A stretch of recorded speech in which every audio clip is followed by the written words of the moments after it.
Welcome to Game 1 of the Chrono Clash. Game 1 of this best of 3. Over here in the north, playing the green. Well, his name is very fitting. He is the Soviets. This is GreenAlert. And in the south, playing red, playing allies. This is Yuno. Once again, no, that is not an inside joke. His name is just Yuno. That's, that's just what he goes by.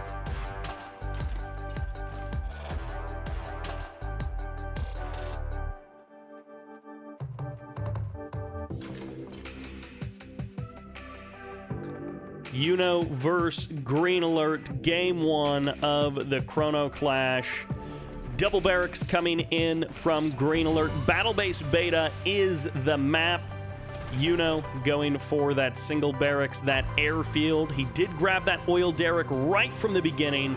Both players will have that, but Yuno with that forward airfield, indicating also a high ground expansion.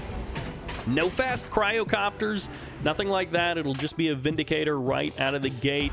It's not going to be an attempt at a cryo rush to try and cheese out this Soviet player. Nothing quite like that. War Factory on the low ground. First Bullfrog is out as our Soviet MCV heads to the high ground. GreenAlert is ready for his first expansion. And Terradrome, 2 Bullfrogs. Okay, so he is ready for some Vindicator action. He is ready for some aircraft to potentially head his way. Bear goes in for the scout. Sees no MCV. Can surmise where it is. Going for that high ground expansion. Pretty common here for both players.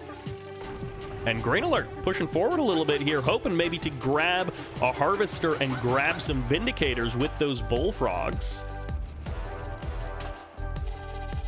Refinery up and running for GreenAlert. He's going to be feeling good about that economic lead. A little bit of an edge there for him. It's not significant yet. And of course, Battle Base Beta, it can be about that 4th and 5th refinery, especially in a Soviets versus Allies match. A couple of Vindicators here on the north side. Not going for the oil derrick. Instead, they're swinging around the north. They're looking for a potential refinery, and they might just have to sacrifice, or they might just have to settle for a reactor, or maybe even bombing one of the harvesters if they so choose. Goes for the reactor. Nice and safe. He gets the guaranteed kill, and he gets the escape. So essentially for free. Tier 2 is up.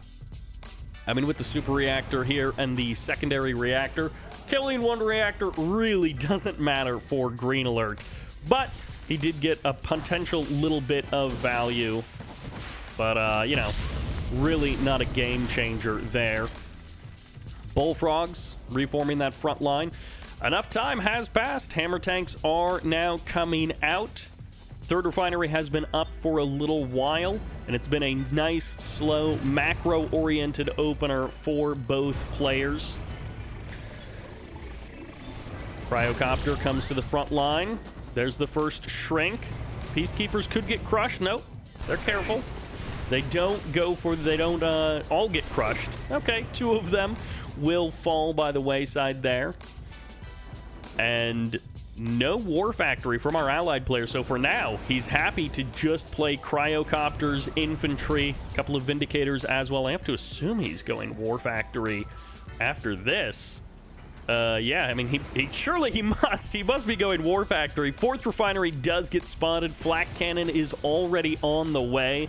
Of course, these can be difficult to expansions can be difficult to defend when your opponent has some cryo tools at their disposal. Cryocopters going to be going for the freeze. Bullfrogs are here. They tag some units, but they don't get any kills. Second multi-gunner turret is here as well, and power plant is online. Wow, still no War Factory. Still no War Factory for our allied player. Just a couple of multi-gunner turrets, just going for the standard defense. Cryocopter goes down. Hammer Tank's trying to regain some of that health. And no Crusher Crane on the front line. We do have an airfield from our Soviet player, and he is potentially going for a 5th refinery there in the north. All right, War Factory finally online. We can get some Guardian tanks. We can get some IFVs, Riptides, whatever he wants. It is going to be Guardian tanks for now. I feel like the Crusher Crane has to be very close on the menu for our Soviet player. His MCV is still on the move.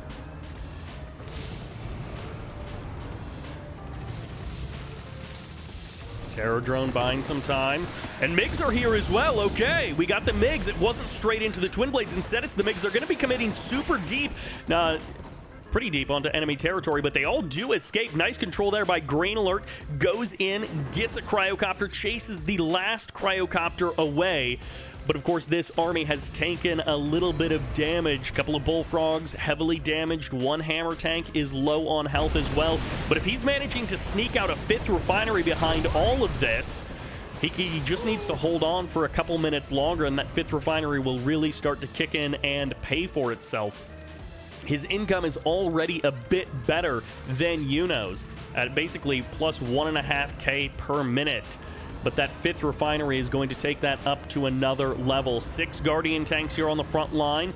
They could be matched by the Hammer tanks and the reinforcements, but those Cryocopters are what make this a difficult proposition for this Soviet player. Okay, getting some free damage with the Twin Blade, always nice. 2nd or 3rd Twin Blade wouldn't be bad, and okay, there. We did finally get the Crusher Crane. It's not in an ideal position for repairs, but at least it is in a spot, and okay, GreenAlert, where are you going? I'm not sure what the plan is here, but his MCV maybe actually has escaped without being noticed. Okay, I think now the Vindicators will spot it. MiGs are going to give chase. 1 Vindicator down, a 2nd gets eliminated, and the 3rd will die as well. All 3 Vindicators go down, and that was an expensive bombing run on a half-health Harvester. It's going to be the Tesla coil on the low ground, which will be putting pressure on the expansion, but it's going to be the cryo shot coming in. It is just a shot. It's not a blast or a Gettin, so it's not that big. It's not that powerful. It is going to force the Soviet army away. Not a lot of anti-air here for the Allies. So these Twin Blades, I guess Twin Blade singular, but this Twin Blade will have some effect on this army. Hammer Tank's looking to leech down some of these units. With 5 refineries on the board, the Soviet player can definitely afford to give up 1, but he wants to make the Allied player pay for it. In this case, not a heavy price, but if you kill a refinery, oh.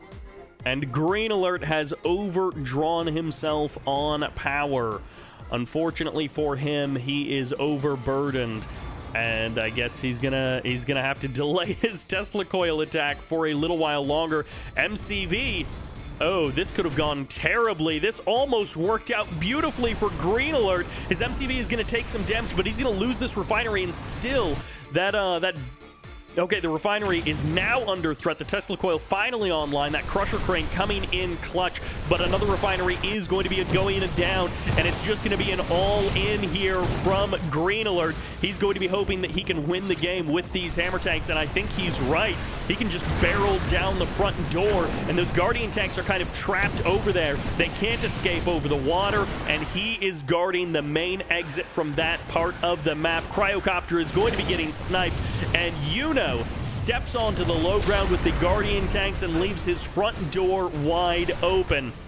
MCV completely under threat, about to be completely surrounded by Hammer tanks. The Guardian tanks going to be coming in for the saving move here, but it is too little, too late. That's a dead MCV. That's a GG, and Yuno will take the first L here as GreenAlert gives himself a 1-point advantage heading into game number 2.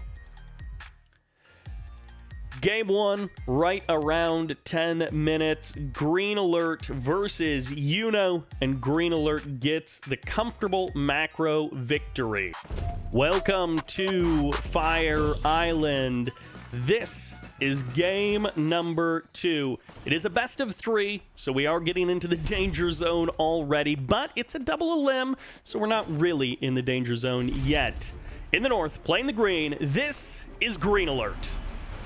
Going for a pretty fast war factory. That's a war factory before second refinery. He is expecting a very fast airfield, which is what we're seeing from our red player in the south. He's down 0-1. He needs your cheers. This is Yuno. And here we go, game number 2. We got our first potential knockdown to the lower bracket on our hands. And look, both of these guys, they know exactly what the other one is thinking. You see this flat cannon at 99%, and then he lets it finish. He will tag one Vindicator and take it down. But he also immediately sells off that flat cannon, gets the cash back, and there was no commitment to engineers for the oil derricks for either one of these players. It is going to be moved to the middle of the map extremely quickly here by Yuno. No naval yard, no barracks back there. Not trying to optimize for speed in any of those things. Yuno wants to get to the middle of the map as soon as possible. And who knows, this could be a 2-0 bop. But again, that middle of the map position can be so strong for allied players. Even if you just position your MCV there, your build radius gives you so much reach, and it's not that big of a move to go from here and retreat back to here if your MCV is under a little bit of pressure, under a little bit of a threat. MCV moving up to the front, though, for GreenAlert as well.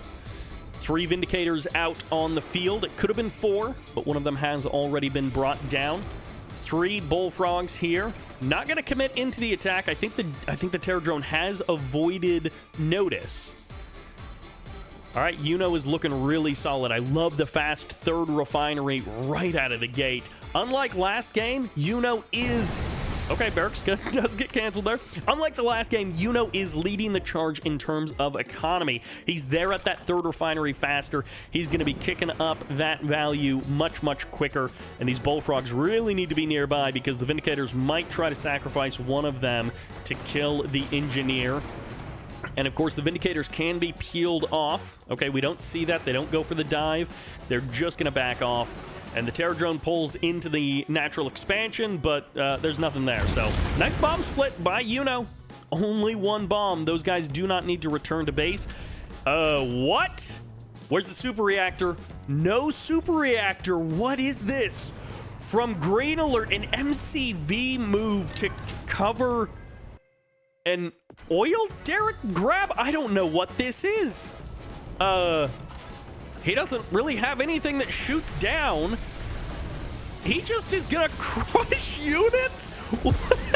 The Terror Drone plus MCV crush is the plan? I don't know what this is. GreenAlert, he heard about the goofball bounty and he thought that's what I'm gonna go for, is the goofiest build award. He didn't actually know that that isn't a real bounty. That's not a real award. And we've got two Terror Drones on the front line here, so there is so much micro potential. The Terror Drone is one of those units that, you know, if you can click the right thing fast enough, it has almost unlimited micro potential. Okay, maybe not against a multi-gunner turret. This is turning so bizarre so quickly here. We're still at sub 5 minutes, but for some reason the Soviet MCV is in the Allied base. This is not a Tesla coil push. There's no super reactor. I mean, unless truly I'm just missing it, but Yuno is definitely going to be thrown for a loop. He's lost a harvester. He's about to lose a refinery, so it's going to be 2 refineries, 1 oil derrick versus 2 refineries, but now it's going to be 1 refinery. Yuno almost losing another harvester there, but it's offline, so it doesn't even really matter. And the Riptide getting outranged by Molotov cocktail throwing Kron conscripts. And are we going to have our first knockdown to the lower bracket off of a goofball Soviet build here on Fire Island? It's kind of looking like that's going to be the case. I have never seen something like this before. This is pure goofball mode, but it's perfect. Based on this airfield opening into the naval yard, there just aren't a lot of options to deal with this if you don't have the Vindicators constantly sniping those terror drones. And I mean, at this point, a minute or two ago, Yuno probably should have sacrificed one or two of his Vindicators to get some kills on these terror drones, but no, that's gonna be it. That's the 2-0. That's done and dusted. And GreenAlert wins. He advances on to the next round of the tournament, and in a very quick and a very unexpected fashion, he decapitates Yuno there. And okay, that is going to be that. Edvin in the north, and in the south, DutchArmy. See, we didn't coordinate our intros. I've got a whole map intro that plays in the loading screen. Really? Yeah, man. Oh, well, yeah, I mean, I have my own thing going on, right? So. Yeah. Very fancy over there, Zads. But it's an EVA. Now, it's curious. In the pregame, you said Edvin's strongest faction is allies. Do you think he doesn't want to mirror? I think it might be a combination of factors. I think one of the reasons might very well be that he does not want to play a mirror matchup. But I think reason number 2 is probably that he actually doesn't really want to even win any games. He just wants to go straight to Vindies and play him instead. Literally in the in-game chat, he's like, you think Andrew will win versus Vindies? Because here's the thing, if whoever wins Andrew versus Vindies, that is going to be their last match of the day. They go straight through to Sunday. The lower bracket has to keep playing. The lower bracket keeps going. But we're going to have that top 4, but it's only a couple of players in the upper bracket who go through to tomorrow. So, you know.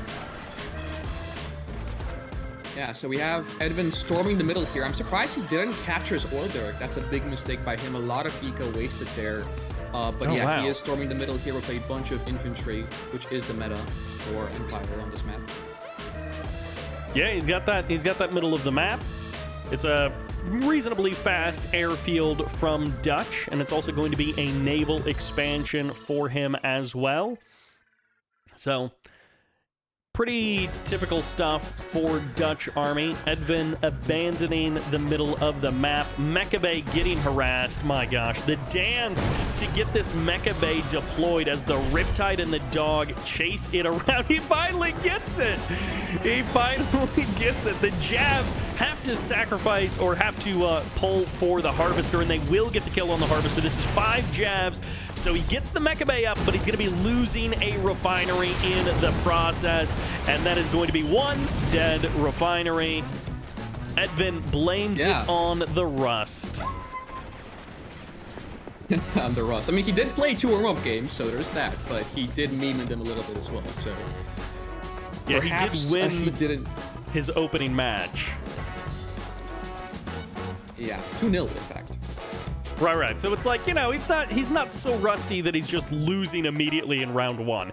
This is round 2 for Edvin, but he does lose that refinery, and you know, he still has 1 refinery and an oil derrick. So technically, hope springs eternal. There's always a chance. There's always a hope. And this is a best of 3, so game 2 could be very different. Jabs will get executed here. Second Riptide on the way to try and pick them up. Gets one of them. The second one will die, and that Imperial Warrior killing off 4 Jabs basically by himself. Yeah, I mean, great trade from Edvin here. He does still have a lot of units. He has a lot of Imperial Warriors on the ground and a Tengu in there as well. But the eco difference is looking scary.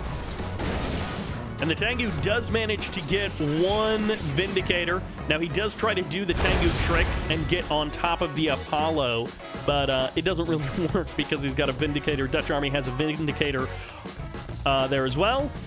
And the classic XD, man. Edvin is technically still in this game, but he is feeling the pain. Yeah, I mean, it seems like the players are chatting more than they are actually playing, though.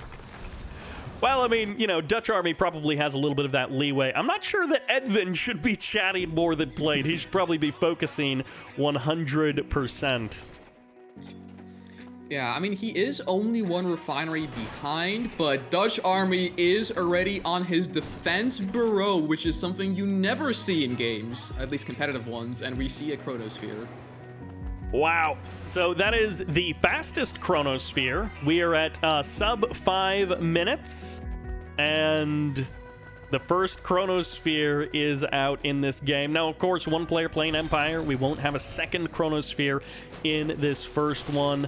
And the refinery is going out to the water. So Edvin is going to try and make up for his economic problems that he's been having. But late Oil Derrick lost a refinery. He has been hurting, and there's no way around that. At the current moment, Edvin's income is functionally half that of DutchArmy's because he's still recovering from that lost refinery. But, you know, he will stabilize. Yeah, I mean, the thing with the Chronosphere, actually, is it is kind of a mean building to build. The only thing is, it actually, like, charges up in, like, 2.5 minutes, which isn't that long, especially if the game is a bit more passive. And it is arguably the best secondary super weapon there is in the game. Because you can teleport your opponent's units onto the water, which aren't amphibious, and instantly kill them. Or teleport your own army into your opponent's base. So it's actually extremely powerful. Insta-kill some enemy infantry if you've got a Eureka who's causing you problems, all sorts of things. Dolphins out to the naval expansion. They get the Harvester. The Tengus are here, and the Dolphins will trade out against them. Dolphins will go down, but they're happy to just trade themselves. They wanted to get the Harvester, and they got it. On top of that, Vindicators and Apollos moving into position over the main base. They're hoping to get a kill on that frozen ore collector. And Edvin does go for the split on the Tengus, and his Harvester does survive for now. That's a frozen Harvester that is about to thaw without ever being sniped. Yeah, which is very nice for Edvin. I mean, ideally you want to dodge the cryo shot in the first place and not let your Harvester be frozen, but, you know, it's still a very, very nice pickup for Edvin to not let his Harvester completely die. Yeah. DutchArmy, he is not slacking despite the fact that he's ahead in this game. He's added 2 more expansions, taking himself up to a total of 5. He's going for that big eco here in game number 1. He is not trying to end this game as quickly as possible, but he is consistently harassing. He is not giving Edvin any opportunity to get back in this game. Edvin's going to be on the back foot until DutchArmy stops playing with his food. Yeah, I mean, funnily enough, Edvin has tech advantage on DutchArmy. Edvin is on tier 2 on his mecha bay, whereas DutchArmy is not yet. I mean, but saying he has tech advantage when DutchArmy has a Chronosphere, it's a little bit like, yeah, tech advantage in some sense. Not in every sense. It's ready. Oh my god, we are seeing a Proton Collider. Yeah, you see what I mean? You can have tier 2 versus a tier 1 opponent, but when they've got a Chronosphere and a Proton Collider, it's something else. Yeah, very, very questionable position here for Edvin. I mean, a Chronosphere is ready, so actually with the MCV, for example, if Edvin packs up his MCV and it's in the vision radius of DutchArmy, he can teleport it onto like a cliff. Oh, never mind. It's a base push. Hey, we got our Chronosphere. He is living up to the name of the event. And of course, a huge thanks to Chronosphere for sponsoring this event. Cryoshot going to be coming in on top of these Tengus. They do dodge it quite easily, but this is a styling base push. This is a turret push the likes of I have never seen before. I don't remember the last time I saw a Chronosphere turret push. Oh yeah, and I'm pretty sure, no, he's actually not going to go for a Spectrum Tower. He sold off the defense barrage that he used to build the super weapons, so he can't build the Spectrum Towers, which is kind of funny. Oh, and he denies the War Factory capture. The MCV is going to be going down behind this. DutchArmy has a very healthy income, but he is about to lose this MCV. No hope for an engineer to jump over there and save it. This is just turning into a failed push. He did get out with another engineer, so he can grab a power plant or something. Maybe even grab his opponent's MCV. No, he will just go for the power plant. Okay. Ow, and he gets it. It actually gives build radius as well, so if he gets another MCV out, he can actually start dropping turrets next to the power plant, unless it dies, of course. Well, but also it sends Edvin into low power mode, so he's got no mecha bay, he's got no power, and he just now rebuilt that mecha bay. It takes so long for him to squeak that out on his limited income, and, well, actually, I misspeak, because Edvin is currently floating 3K. When you have literally zero production, it turns out you can bank a decent amount of money. Oh yeah, for sure. I mean, his oil derrick is still alive, which is surprising, to be fair. But I'm probably not for very long anymore here. We're seeing Riptides with javelins coming out from DutchArmy. Mega Bay coming back online as that Riptide shows up. I guess he's just going for another Harvester kill, just adding it to the ranks. And I mean, DutchArmy did already rebuild his MCV, so it's not like he's in any kind of an awkward position. Cryo Shot coming in, and the Riptide will die, so it's going to be a Vindicator that has to snipe it. You know, DutchArmy gets the other Harvester or the other Refinery entirely.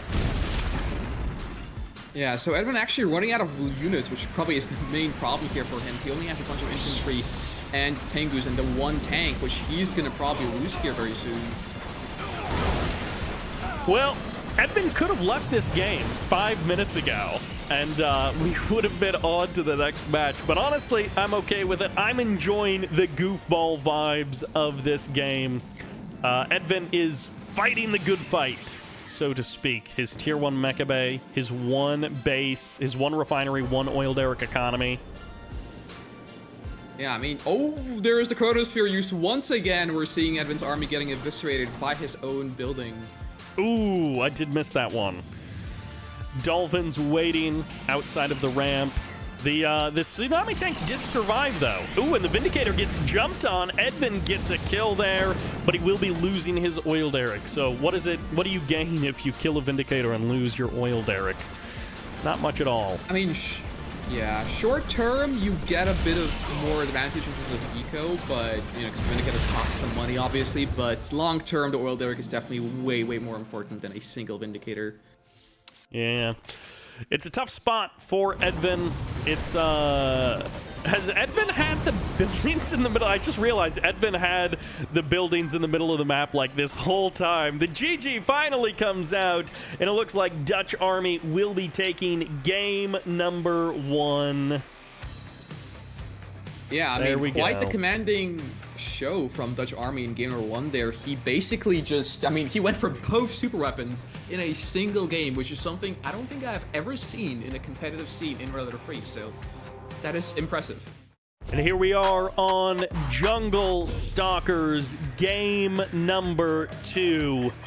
In the north, sticking with red, sticking with Empire, this is Edvin.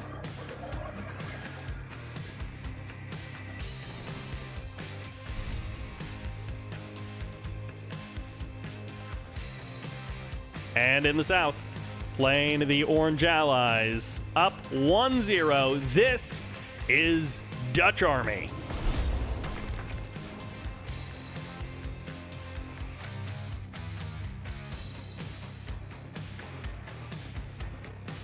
Zads, are you there?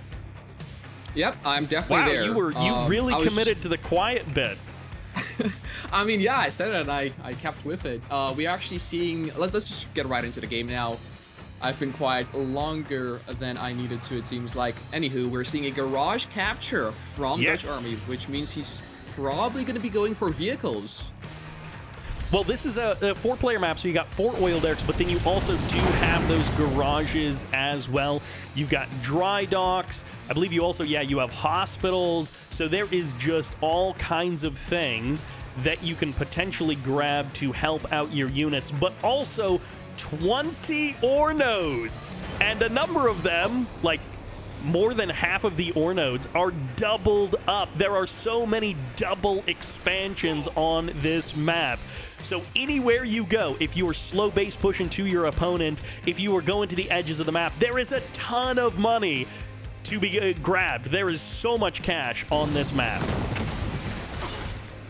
Ooh, one Javelin Soldier getting sniped by the Imperial Warrior actually took him out of the Riptide there with the sword and killed him off. And So wow, that's unfortunate. Edvin did grab 3 out of the 4 oil derricks right here in the beginning of the game, and DutchArmy is not going to allow that. He does snipe one of the oil derricks that Edvin has. He doesn't go for the capture, he goes for the kill. Now, this is a big map, it's a 4-player map, but it's actually not, it's sort of not as big as you might think. Obviously, it's big, but it's not as big as some of the other maps, and it is relatively quick to cross for a 4-player map. Yep, and Dutch has expanded to the middle here, and Edvin has not scouted that. I checked his vision. He has no idea that Dutch is actually expanding towards him here. So this will be a surprise.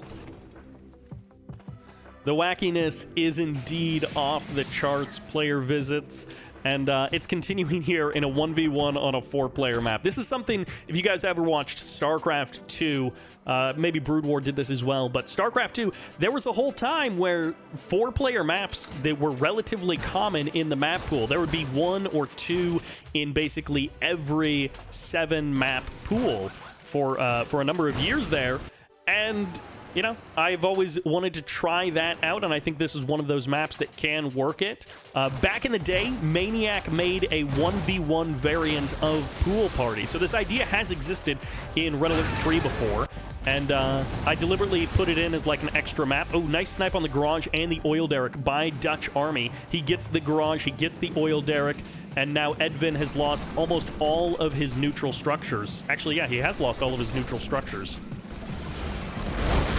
Yeah, it's kind of funny, to be fair, that he has captured 3 oil derricks right at the very start, but now it's Dutch who has the oil derrick advantage later in the game. 1-0. Such a small advantage as well. For a map with 4 oil derricks, 4 minutes in, there's only 1 left.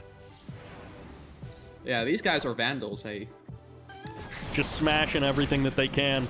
This sudden transport, I keep thinking that, like, oh, maybe it's a Eureka rush, but of course it's not. This is not a fast Eureka. This is nothing goofy like that. It's just a sudden transport from Edvin.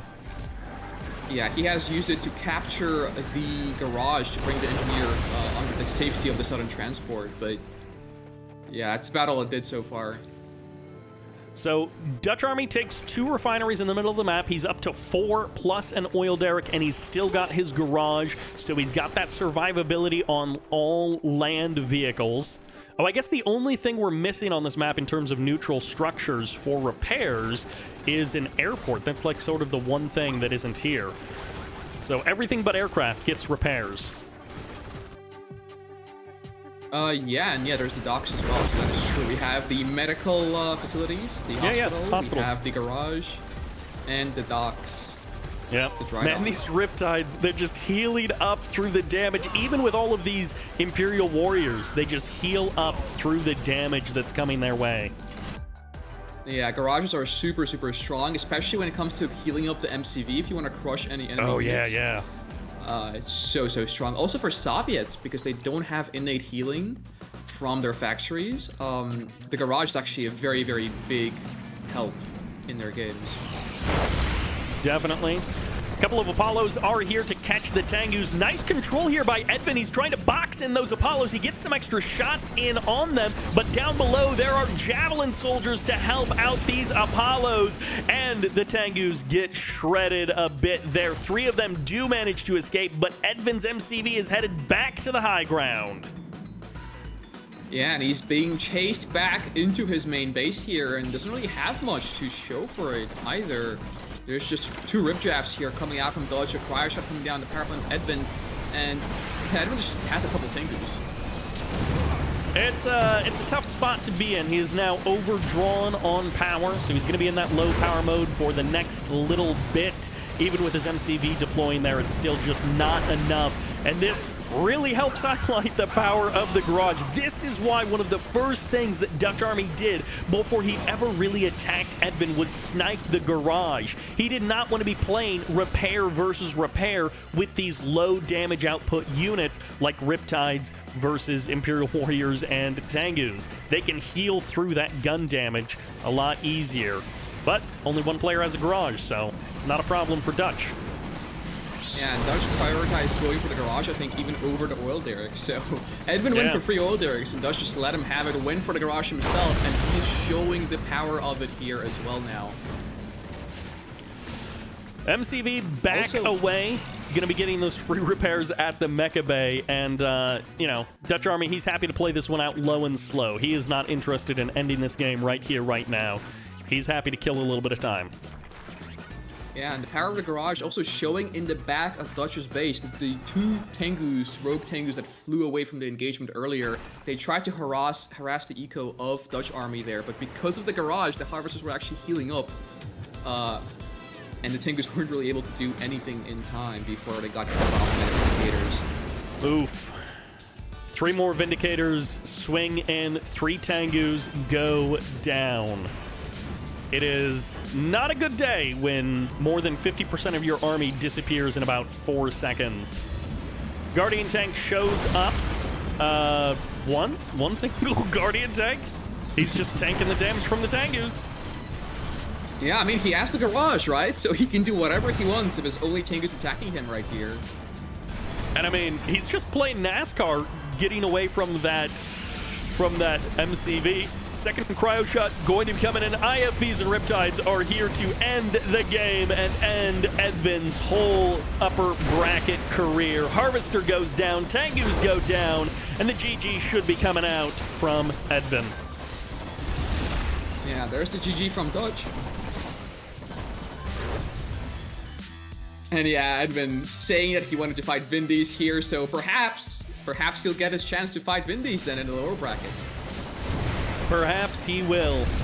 These 2 guys, they seem to be on good terms. They're talking to each other. They're chatting in the games. It feels very lighthearted. It feels very jovial between the 2 of them. It doesn't feel like they're, you know, upset or angry. So he's just happy that he gets a shot at facing Vindies. Also, DutchArmy in the corner of the map, he's going for one of the double expansions out on the water. Like, just going to the max with that eco. Yeah, but definitely a good show from Dutch, and yeah, very good sponsorship, as you mentioned, between the 2 players. No hard feelings, even though we did see 2 super weapons on the battle-based beta game. Are you a developer or an engineer? Then you know how inefficient it can be to monitor the environment you build. Fragmented tools and decision-making bottlenecks lead to delayed deployments and bad customer experience. With Chronosphere, developers can see problems, find the source, and fix issues faster. You choose where and how your data is routed and stored. Query it easily to get better context and control. 100% open source compatibility means no matter your setup, we can help. If you know, you know. And if you know, you Chronosphere. Check it out at chronosphere.io.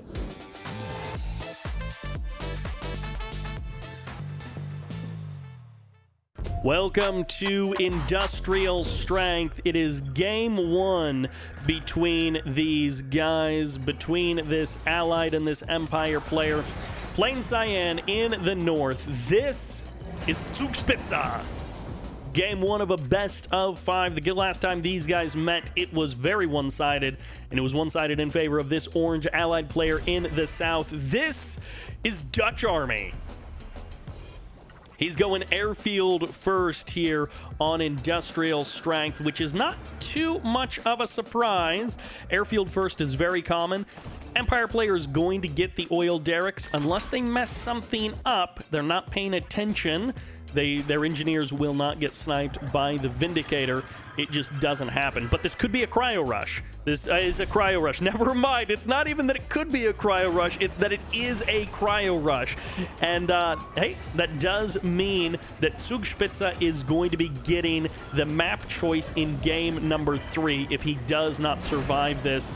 This is one of those very difficult and tense situations for, I guess, both players, but really for the Empire player, it is super difficult, and there are a lot of different ideas of how you should deal with this, and there is almost no consistency in method. It all comes down to the nitty-gritty details of how you execute and exactly where they move their units. Did you get any tank busters into their base? All of those sorts of things. How good is your coverage with these Defender VX cores? Because, yeah, The cryocopters, they're going to find those angles that are just perfect. So he should cancel this harvester. He does not want to rebuild this harvester. He wants that cash, and he wants to spend it somewhere else. At the very least, pause it. Don't let that harvester finish, Zugspitze. And okay, he just sells off the refinery. He cancels it outright. And he's going to be able to put that money into the dojo, but that's his only dojo. He didn't keep the other dojos alive, and sometimes you will see players go for the multi-dojo play. They just pump all of their money, essentially, into infantry, and they try to win the game that way. Sometimes it works. It's a really tough sell one way or the other. But the Mecha Bay is coming up. The Mecha Bay doesn't have fantastic coverage, but there's a lot of other targets here. Yeah, this one Defender Corps leaves this kind of open and exposed. I'm not sure if there is a better spot with these turret locations, if there is a better spot for that potential.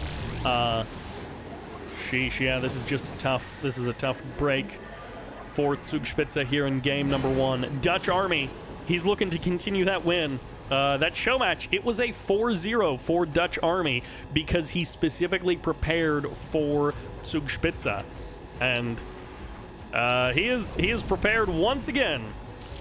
There's the freeze. All right, well, Vindicator. No, oh, well, never mind. All right. Sell-off does come in. Tengus will push in, and they will get the kill on that cryocopter. DutchArmy has 2 refineries up, so it's 1 refinery, 2 oil derricks, and he's going to get out a second Mecha Bay. Okay, so Zugspitze still has $1,000 in the bank. His income is technically still better than DutchArmy's, but that's going to kind of change once DutchArmy's second refinery has been online for long enough, and Zugspitze's second refinery has been offline for long enough. But yeah, that is a really strong opener now for DutchArmy. I guess it's technically still winnable here for Zugspitze. It does feel like DutchArmy needs to make some pretty big mistakes, or, you know, maybe Zugspitze has some genius Empire play up his sleeve that we've never seen before. Second airfield, okay. Not going third refinery, at least not right away. He did want to get out that extra airfield first. So it very well could be 6 Apollos, 2 Vindicators as the choice for unit comp, and then that also gives you the option to double pump cryos. Not that he has the cash to double pump cryos right now, and oh, he doesn't get the oil derrick. I thought he had packed along enough Vindicators for it. Oh, transform 1/2 second too late on that Tengu. If he would have transformed literally moments earlier, or if maybe he had been over better terrain, that Tengu would have saved, but unfortunately it does go down. Tengus, 5 of them on the hunt. He can win these dogfights if it comes down to it, and DutchArmy is playing so careful here. He did not want to commit into that attack. He would have gotten the oil derrick, but he didn't want to lose a Vindicator. He is being so careful with his Vindicators that he didn't want to chance losing even one, and this is perfect play, or very close to perfect play here by DutchArmy. Zugspitze starts out with a very rough game number 1. And again, I guess it is technically still winnable, but DutchArmy is in such an amazing position here, and sniping those 2 Tengus just adds to how good of a spot he is in. DutchArmy very steadily climbing up in that resource graph, chipping away at Zugspitze, but then also positioning himself for a potential 3rd refinery over at his natural expansion. Massive wall block at the front of his base, and that is, of course, to be expected here on Industrial Strength, especially for an allied player. If Zugspitze had been able to break down, you know, if he had been able to get some tank busters in there, maybe things could have been different, but he didn't have the barracks to pump out tank busters fast enough. So from the position that he was actually in, if he had tried to go for tank busters, they would have popped out one at a time. They would have been sniped essentially as they emerged, and they would have never gotten to that critical mass where they could bust down the front door and really threaten the main base. All right, Tengus are over top. This is only 4 Apollos. Only 4 Apollos. That is still a significant number of Apollos. And there are point defense drones on most of the remaining Tengus. They do manage to get both of the Harvesters here. A nice kill here for Zugspitze, but he really wants to cut down that air army. If he could get the Vindicators, if he could stop the bleeding, then that would be a significant win, but he won't get the Vindicators. They both survive on the deck, and a couple more Tengus do go down. Oh, finally, nope. Vindicators will not die. DutchArmy keeping them off the deck, and the Harvesters are surviving. DutchArmy, though, gets his 3rd refinery up and sells off one of his main base refineries. And now Zugspitze, with having all of the Harvesters offline from DutchArmy, he has actually gained himself a little bit of breathing room. DutchArmy's economy should be crashing. Okay, the multi-gunner turret makes this that much harder. Zugspitze has bought himself a lot of time, but if he doesn't crush DutchArmy's economy, I'm not sure that he's still going to be able to continue in this vein. He hasn't killed the Vindicators. He hasn't shut down the economy completely. He has forced the sell-off of 1 refinery. That's nice. The infantry getting in here is also nice, and the Vindicators all get the kills. 5 more Tengus are ready to roll up on this base, and maybe Zugspitze can make it happen here. He's got that garage, which has been helping out a ton. I'm not sure exactly when he grabbed that, but that has been benefiting his Tengus a huge amount in these fights, giving him a lot more survivability than he otherwise would have. So that is a critical step, and it was an MCV cell. Okay, that does explain it, as that Harvester goes down to half health, and a cryo shot does fire off defensively, but another cryocopter is out, and there's going to be the GG. Okay, Zugspitze finally does give it up, and DutchArmy will get the first point in this best of 5. Welcome to Battle Base Beta, and we are into it for game number 2. In the north, plain orange, plain allies, give it up for Zugspitze. No, for DutchArmy. What am I doing? Oh, I can't believe that I just did that. But in the south, actually the player, plain Cyan, plain Empire, this is Zugspitze. And then we go. I can't believe I said the wrong name there, but we got it right eventually. DutchArmy versus Zugspitze. It is game 2 on Battle Base Beta. It is a best of 5, and it is not going to be 2 cryo rushes in a row. Zugspitze, he's been playing League of Legends recently. Hopefully, not too much. He and Bashley are similar. They play Red Alert 3, they play League of Legends, and I'm always pestering them to try and get back into Red Alert 3 and play less League of Legends. But can you really blame them? I certainly don't hold it against them. But I'm glad to see them both here in this tournament, participating in this event. But yeah. Okay, Jav's going to be getting packed along to into these Riptides. We'll see if he actually gets anything done with them. Burst drone does go down, so Sniperoo on that guy. Mecha Bay is up. First Tengu is out from Zugspitze.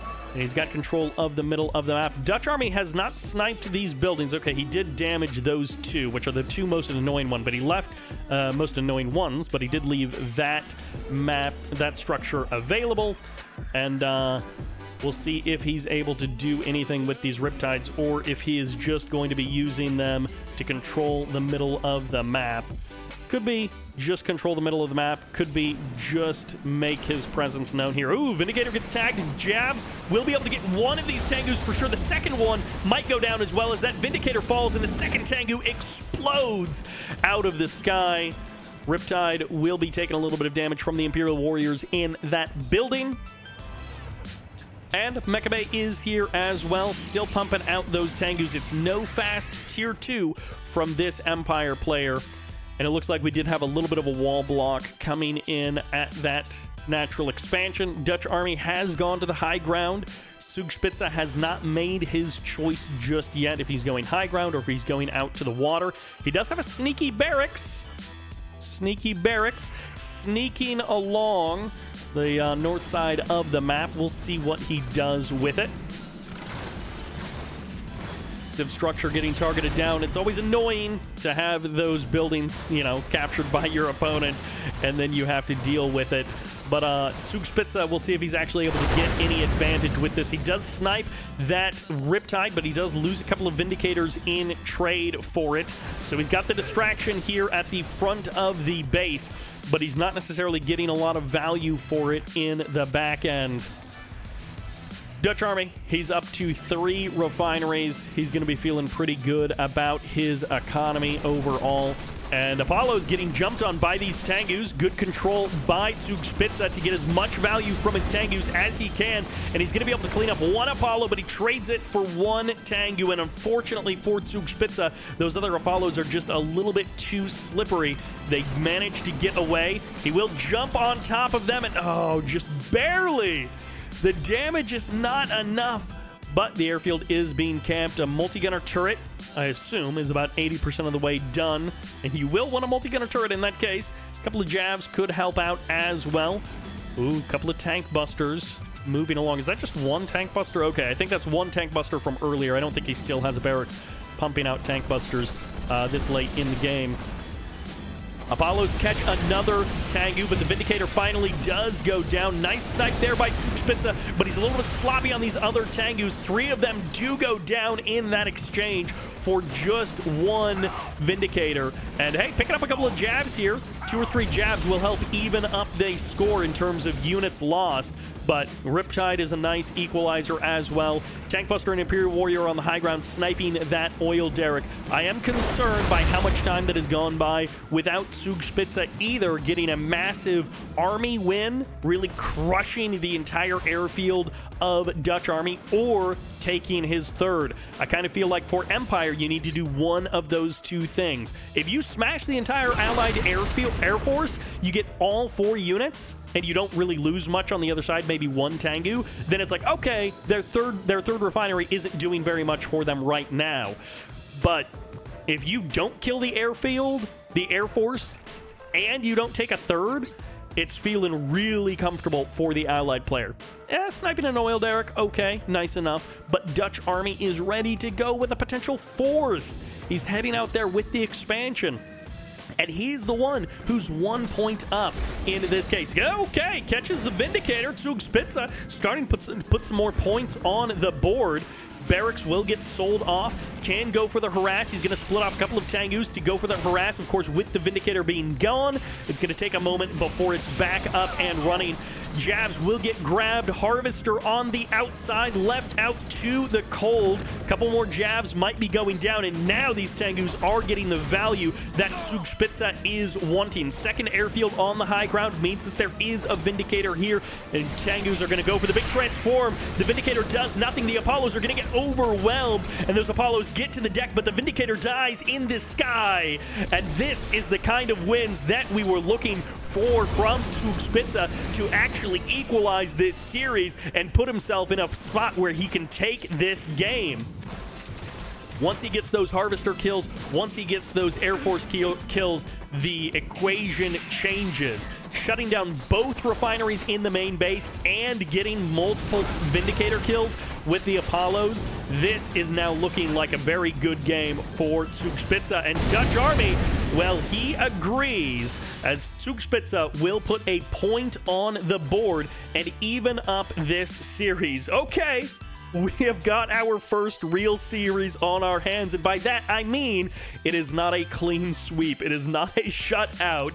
I am so glad to see that we have a 1-1 map score, and it is not just 0-2 like with those other games.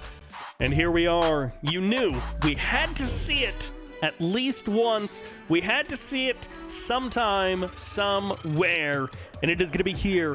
As soon as the Allied player loses, he chooses Infinity Isle. On the right side, playing Cyan, this is Zugspitze, evening up that map score, because on the left side, going airfield first. Who was surprised? Put your hand up if you were surprised. Now put it down, because you should be ashamed. You should have known it was going to be airfield first. On the left side, this is DutchArmy. He's like, I won game 1, I lost game 2. I don't like losing. I want to go to a game number 4 with a very comfortable score. And you know what? He's going to get it. Well, we'll see. Airfield first, and there's going to be the cryocopters. Dojo does spot this, and this might be a oh, this is an MCV pack up as well and a shrink. So this is an MCV that is abandoning base, unlike that first game on Industrial Strength. This is one where that MCV heads out, crosses the map, and looks to deploy some of those yummy, yummy turrets for the Empire player to eat up. And we will see. All right. Tank Buster does get sniped. Both oil derricks do get grabbed. That's a great first step. And wall segments getting deployed. Okay, he's trying to box out and keep this MCV away. And maybe that will work. Tengu does get shrunk down. Oh, really, really good. I don't know how the cryocopter took so much damage from those Defender VX cores. That's actually like a surprising amount of damage on that cryocopter this early on. You don't want to be sub 3 minutes and sending your cryocopter back to base to get repairs. They are tanky units, and he will be able to buy a little bit of time here with the multi-gunner turret. This is also buying a lot of time here for Zugspitze, and Zugspitze only spent on 2 turrets, and he's already sold one of them off. Very awkward MCV positioning here, and this MCV can kind of get boxed out of being able to attack anything easily because of these walls. The build radius, yep, just like that. Zugspitze can kind of box out anything that the MCV does. It doesn't buy a lot of time, but it does buy time. And okay, DutchArmy is now ready. He's like, that one was fake. This one is for real. This is the real one. Now that I've got everything set up, this is definitely a little bit of a delay to what Zugspitze, or to what DutchArmy wanted to be bringing. And once again, that cryocopter just takes so much early damage. This is the perfect Defender VX position from Zugspitze. This is a fantastic spot for that multi-gunner turret, or for that Defender VX. Did he just catch the entire Air Force? He gets the Apollos, and that gives him confidence to dive on the last Apollo. He's going to be able to get the cryocopter. He's going to be able to get the Vindicators if he goes and guns for it. Are you kidding me? He's going for it, and DutchArmy's Air Force gets slaughtered over the top of Zugspitze's base. It's not done, but it's done. Okay, multi-gunner turret attacking the Mecha Bay. This is great for DutchArmy. I love that multi-gunner turret right on that Mecha Bay. Sniping the Mecha Bay gives some power back to DutchArmy, but not right now in the future, because he has to deal with these units that are in his base, shooting up his face right now. He still has to deal with the army that already exists, and the GG comes out. Zugspitze gets the win there, gets the point. Are you kidding me? Zugspitze actually gets a win on Infinity Isle versus an allied player going airfield first, going cryo rush. The last time these guys played, DutchArmy slaughtered Zugspitze with that build. It was not close. It was a massacre. And if you guys didn't see that show match, Zugspitze versus DutchArmy, you don't understand how big of a turnaround that was. Zugspitze came to play. That was an insane turnaround from the last time these guys played on that map. Such a slaughter, and this time, perfect execution by Zugspitze. Just 100% confidence. Such an amazing match there from Zugspitze. And here we go. Deep Sea is the map. This is one that we have seen some pretty epic EVAs on, and I'm excited to see another one here today.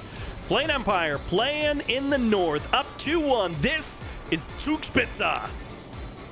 And in the south, playing Allies, sticking with that orange. This is DutchArmy. DutchArmy has had a good couple of years. He's had really good games versus a number of really good players.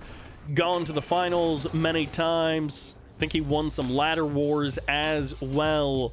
But I don't know that he's ever taken one of these big tournaments, one of these bigger community tournaments. I feel like he's always gotten close, but not quite there. He's usually getting a payout. He's somewhere in the top 4, but sometimes it's second, sometimes it's third, sometimes it's fourth. I feel like DutchArmy has had a little bit of difficulty closing in on that first place prize. And this could be his chance. but it's, of course, going to have to start with a comeback here in this series. It's a best of 5. He's down 1-2. He's gone for an airfield, but it's not the fastest airfield possible. It's a double refinery. He's got the barracks. He got the peacekeepers. His own oil derrick is under his control. All of those kinds of things. Very straightforward game in that sense. This is a lot of Imperial Warriors. This can be kind of awkward to deal with, especially if you don't have water to go naval yard right at the beginning and get out those riptides. It's going to be about those Vindicators, but of course they're going to be splitting up their bombs, and it's really nice when you have one Vindicator and like 2 riptides plus the Peacekeepers to deal with this. It's going to be the Bonsai Charge, it's going to be the shields, and this Javelin is like, I got to get out of here. He does not want to be a part of this fight. And oh, a little bit of miscontrol there by Zugspitze, but he does correct it in the end. Really nice bomb splitting there by DutchArmy. It is more than 1 bomb per Imperial Warrior. I can never remember if it's 2 or 3. I believe it's 2 bombs per Imperial Warrior, so you do have to split the bombs. And okay, this is the kind of aggressive stuff that Zugspitze has won a lot of games with. And he can't break down the walls, not with the Imperial Warriors by themselves. But, you know, he can break the walls with the Tengus, and we'll see how he chooses to play this. DutchArmy probably needed to have 1 multi-gunner turret already out on the map, and he probably needed to have a second one very nearly ready to go. Good multi-gunner turret placement there. Apollos are going to try and dance with the Tengus here. Dojo goes down, so it's not going to be any tank busters, and that's perfect control by DutchArmy. Is he going to be able to do this? All right, Tengu's taking some damage, but he didn't actually get any of the Tengu kills.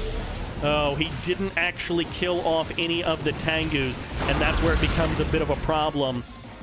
And there's going to be 2 Imperial Warriors going down.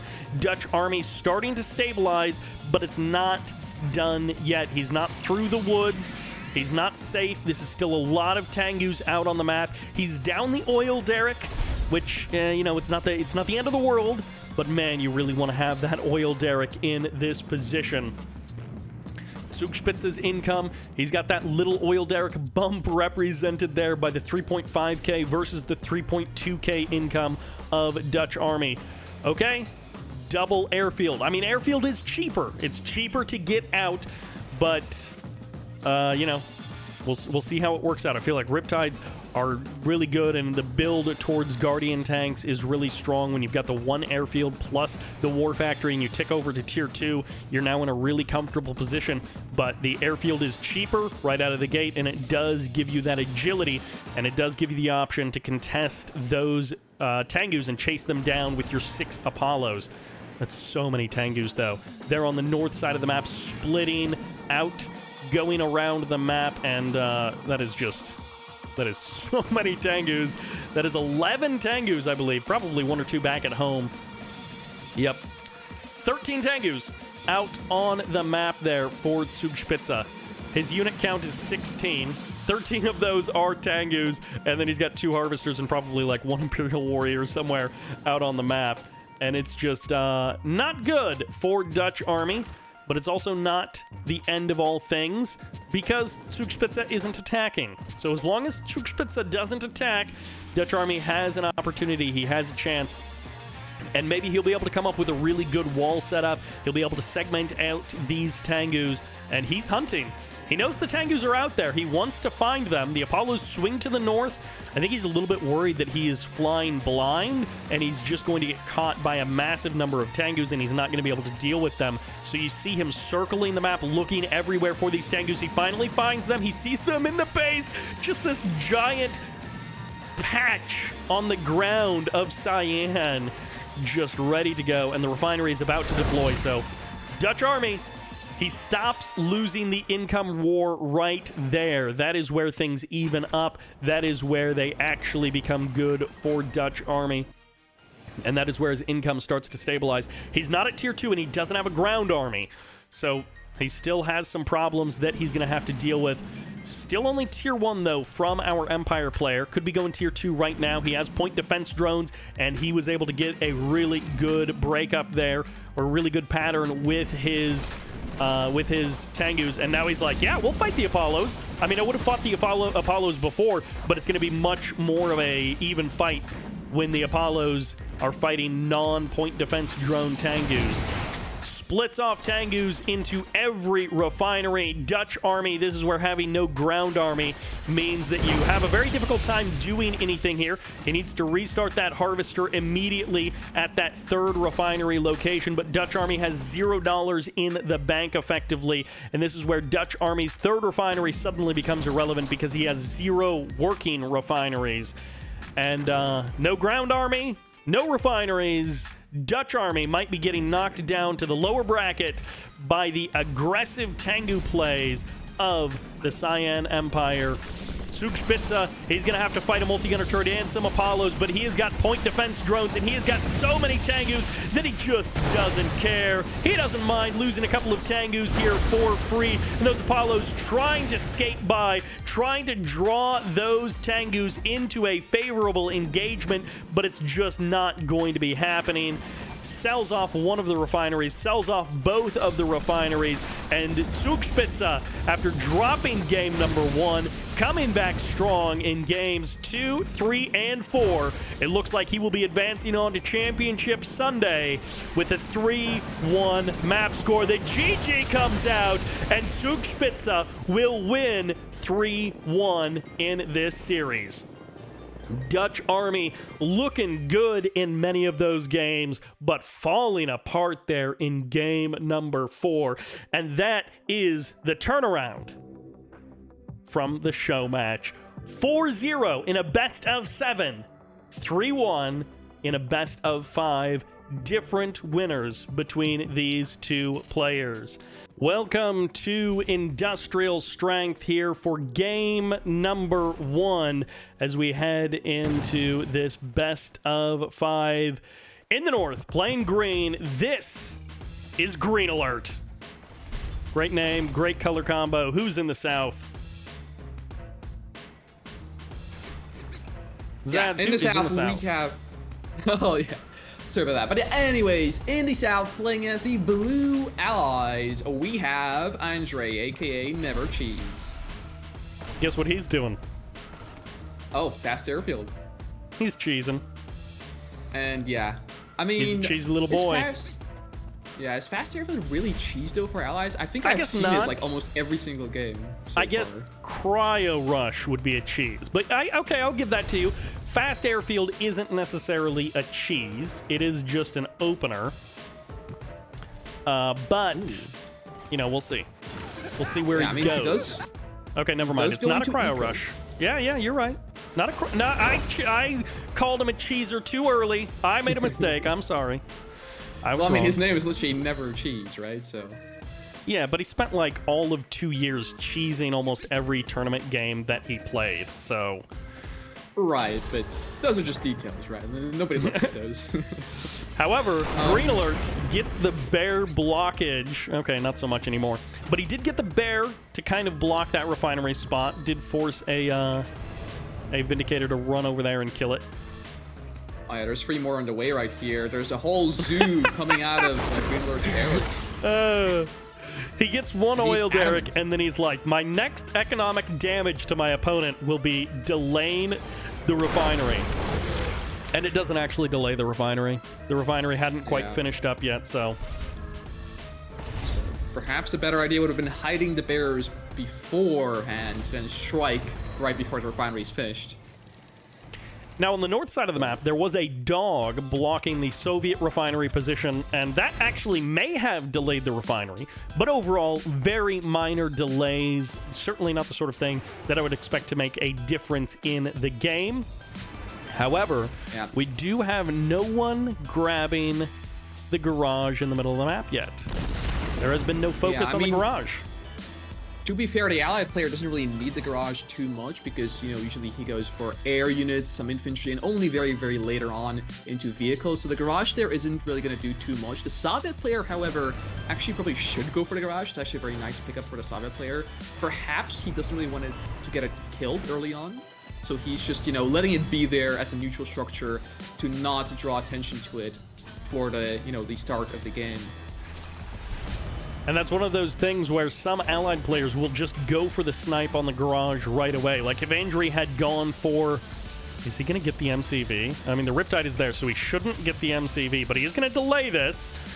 GreenAlert being super annoying there on the other side of the map. Andrew is going to drop some bombs on the Harvester in the north, and this is maximum micro here for GreenAlert. I have to imagine he's doing nothing else but microing this one terror drone. He's going to try for it. He's going to go for it, and he will get the infect on the MCV.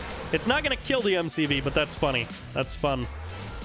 Yeah, I mean, it is a big delay. He delayed the expansion first of all, and now the MC has to go all the way back to the naval, the seaport there to get repaired.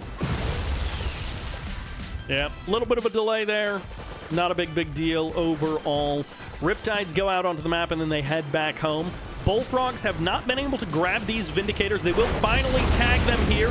One Vindicator goes down, 2 and 3 gets eliminated. So that's 3 Vindicators for 1 hammer, 2 hammer tanks. Okay, all right, 2 hammer tanks. Yeah. But that's still quite a few Vindicators. There's quite a bit of cash in Vindicators down the drain. Oh yeah, no, it's super bad because each Vindicator is actually $200, dollars or in-game currency more expensive than 1 hammer tank. So in fact, not only did he lose more Vindicators than the hammer tanks that he killed, but he also lost even more, like, in value for each unit. It's just worth more as a unit overall. But he shut down that Soviet ground army. There's not going to be any hammer tanks leeching units, or there is 1 hammer tank, but there's not going to be as many hammer tanks leeching down buildings, leeching down units, and there's not going to be as many hammer tanks out on the field when this MCV push comes forward. Yeah, actually both players moving their MCVs forward. Actually, we might see a double MCV push here from both sides. So okay. Oh, Terror Drone tries to rush in. He doesn't quite land anything of significance. Vindicators are in, swarming around the north side of the base looking for something, but there is now an airfield, so there can be the potential of Twin Blades to help stop this turret push. There are lots of Soviet options, Leech Beam on those hammer tanks, or just a counterattack on the other side of the map. And I'm actually surprised, provided there is 2 hammer tanks on the map, why GreenAlert is actually not coming over and trying to stop the push first before counterattacking, because right now he's actually in a precarious situation right now. He can't really attack 2 complete. There's javelins on defense and an airfield, and his main base is actually getting devastated right now. Yeah, I guess they're just going to go for the old switcheroo. He doesn't seem to be selling off a lot of stuff back at home, so he's not getting cash back for these buildings. This is dire straits for GreenAlert. He really needs to get a lot of damage done on the other side of the map. Couple of Twin Blades, couple of Hammer Tanks going to be stepping forward. Cryo Shot is going to be trying to make use of that choke point. 1 Hammer Tank goes down. Twin Blades explode as well. 2nd Hammer Tank gets eliminated. 3 Bullfrogs frozen on the ground. GreenAlert losing his base back at home. Finds no damage on the other side of the map. Bullfrogs all get slaughtered. And it is going to be the Super Reactor down on the other side of the map. There goes the tech. There goes the production. There is technically still an airfield here for GreenAlert. And his Twin Blades are cleaning up some of those Riptides. Nope, not even that Riptide went down. And, well, GreenAlert could run over to Andrew's house and unplug his network cable. Now it's one way. Yeah, now I was going to say that GreenAlert still has a chance because he has the Twin Frog combo, the Bullfrogs and the Twin Blades, which is difficult to stop. He did have some bad engagements. He did lose the main base, but with the Twin Frog combo, he could have made something work. The problem is he's lost all the Bullfrogs. He's fed them off, and now he has no way to make them back. Well, maybe his naval expansion will, never mind. There's the GG. All right. Yep, that is, as we expected. Andrew goes in for the turret push. Andrew gets the win. GreenAlert, we're going to be hoping that he has a better showing there in game number 2. All right, Battle Base Beta is the battleground here for game number 2. Our second match in this best of 5 will favor this player in the north, the Blue Allies. This is Andrew. And who is in the south? And in the south, we have, of course, our green Soviet player who is GreenAlert. Starting off with Barracks. Barracks straight into that war factory as fast as possible. And was that a double barracks from Andrew? It looks like indeed it was. So he opened double barracks, lots of peacekeepers. He has just about drained his bank account by comparison to GreenAlert. This can favor the Soviet player just because they can clear buildings for free. So, and conscripts cost half as much as a peacekeeper. So if he spends too much of his money on peacekeepers, this can lead to a slow early game for the allied player. But I don't know, he might just go into a turret push, so it may not even matter. That's definitely true, but there's a problem because with these buildings, you have so many peacekeepers and do so much damage, these conscripts will die before they're able to reach the building with their Molotov. And even if they do come close to the building into firing distance, you can still micro the units out of the building and they won't take any damage from the molly. There's the first exchange. The dogs come in, but they get nothing for it. MCV on the move to the high ground for GreenAlert. And it looks like Andrew is going to be losing control of this middle of the map. Bears and Sickles making this a difficult choice for GreenAlert. Do you want your units to die in the building, or do you want them to have a fighting chance outside of the building? And in this case, they mostly die in both places. GreenAlert takes the middle of the map away from Andrew. Yeah, I must say this is super huge for GreenAlert here because, I mean, Andre did open with 2 boot camps, as you said earlier, and he's actually going to go for a turret push here as well with a seaport behind this. But even then, he's already lost control of the center. He's lost a ton of units, and I'm pretty sure that was a really, really good engagement here for GreenAlert, money-wise at the very least. It was very good money-wise, but it may not matter when it comes to the turret push. There are a couple of Javs packed along with this attack. There's a terror drone and a couple of Sickles, so it all comes down to those nitty-gritty details of how they do this dance. GreenAlert getting the stop here on the Riptides, on the MCV. The Sickles are here to try and dance as much as they can. And, okay, the MCV is off the line as well. He didn't get a third refinery. GreenAlert is just bringing his MCV forward to play Destruction Derby, and he will get both Riptides. They got trapped by that terror drone, and this kind of changes the equation. The multi-gunner turrets don't have an obvious place to deploy when the Soviet player just runs past your MCV towards your main base. Wait, this is like a Uno reverse card coming out of GreenAlert here. He is literally base pushing Andre, who has base pushed them before. And Andre's MCV is actually out of reach now from being able to drop turrets to try and kill the MCV of the Soviet player. It's a little bit like, hey, you're not allowed to do that. You have to fight my turrets where I want you to fight them. You can't just run past my turrets. He's deployed a harvester into a command hub. He's trying to get more build radius in his main base because he just has nothing to deal with this. There are a couple of Riptides here. They're going to be trading out versus those Sickles, but one harvester is already off the line. It's basically down to 0 HP. The MCV is coming here for the crush. Once again, this Riptide trapped by that terror drone, and the MCV gets the crush. Oh, we might actually see the MCV harassing Andre's harvesters because the MCV can actually crush wall segments in this game. So with good enough micro, GreenAlert could actually kill the other harvester here as well. Now behind all of this, no tech is coming up from GreenAlert. He's got nothing developing behind him on his side of the map. He is going to deploy a barracks here on the front line. He's going to have the opportunity for flak troopers and for conscripts. Power does not go offline, but Andrew is at 150 out of 150. So if another power plant goes down, it is lights out, or if he packs up his MCV, that multi-gunner turret will go offline. And there's a problem for Andre. He left his top harvester AFK. I think he microed it so the Sickle won't be able to jump inside of the enclosure there, but he forgot about it, and now he's just getting half less income. Yeah, he did rebuild one harvester, so he at least has that going for him, and the oil derrick, so there's some passive income there. But you're right, a miscontrol or a lack of due diligence means that harvester stays offline. It's not under threat, nothing's going on, it's just offline. And that's a huge problem for Andre because he's just straight up down a ton of economy. And look at this. It seems like GreenAlert is actually trying to establish economy on the other side of the map. He's building an ore refinery. He's taking Andrew's high ground expansion. Oftentimes these turrets will turn into this base trade, this do-si-do, as the two players do their goofball dance. But GreenAlert kind of initiated this one. He took that high ground expansion, and now Andri is moving into GreenAlert's main base, and I guess GreenAlert just sells off the whole main base and takes his position on the other side of the map. And this, of course, will mean that Andri will no longer have a harvester that's sitting around doing nothing, but he also won't have a main base.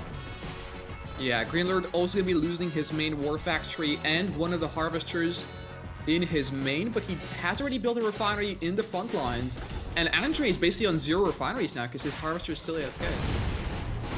This is, honestly, I'm okay with this for GreenAlert, as long as he is able to transition out of this and, like, get that economy reestablished. I would love to see a war factory coming up.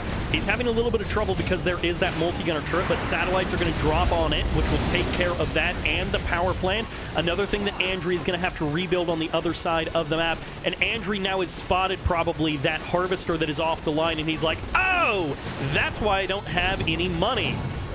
That's why I have no cash to rebuild on the other side of the map with. Yeah, another multi-gunner turret goes down. It might get a few sickles here, but all in all, this is a very, very funky game. I mean, both players kind of dodging the main engagement. I don't think Andri actually has enough to get a... Oh, he can get a barracks. He's killing the oil derrick. Andri has 600 bucks in his bank. He might have barely enough to get out a refinery, but he's going to be on a 0 in his bank account. Yeah, I mean, and he killed has an oil lost derrick. his oil derrick.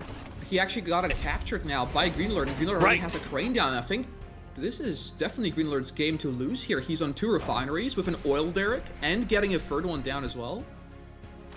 This is like a crazy game for GreenAlert. GreenAlert is delivering on the high entertainment action. He is not interested in giving us boring games, and he is not interested in playing out a turret push that we have seen many, many times. Now, this jab is going to get the laser lock, and I don't know if the sickles will be fast enough. They will, because the body block comes in from the reactor. The sickles don't need to jump. They're going to be able to push away these riptides, and the jab does go into the building. That's a heroic jab as well, so he puts out a lot of damage, and he gets the sickle. 4 refineries, says GreenAlert. He's a little bit styling, a little bit BMing on top of Andri here. And Andri is going to be sitting on 1 refinery, 0 oil derricks. I really think he should not have killed off GreenAlert's oil derrick. He should have gone for the barracks and gone for the capture. But when you have $0 and you're just trying to survive, it's so hard to think of getting out another building before you do something else that you need to do. The army evaporates for Andri. GreenAlert is looking amazing. And I guess that is how you beat a turret push from Andri. Yeah, he served some of that, his own medicine, basically, from Andri here to Andri, and he wasn't ready. I mean, Andri was completely defeated there by that. Okay, we're here on Fire Island. It's an allied map, and we'll see if that's the way that it works out.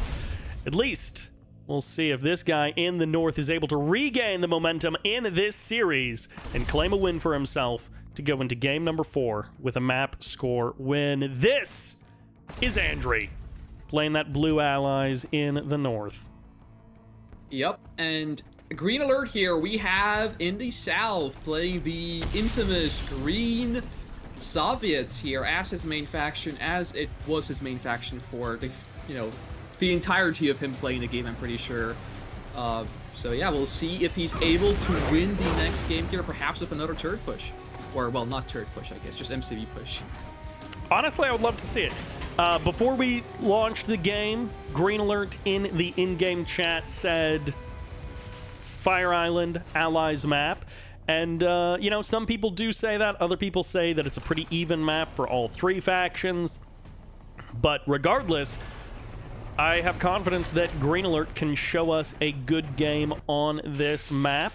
And if not, it's a best of 5, and he has got a chance to choose the map for game number 4. So he'll still get a chance, and he'll have that chance for the comeback, even if this is a win for Andri. I mean, certainly. I mean, we're all tied up right now.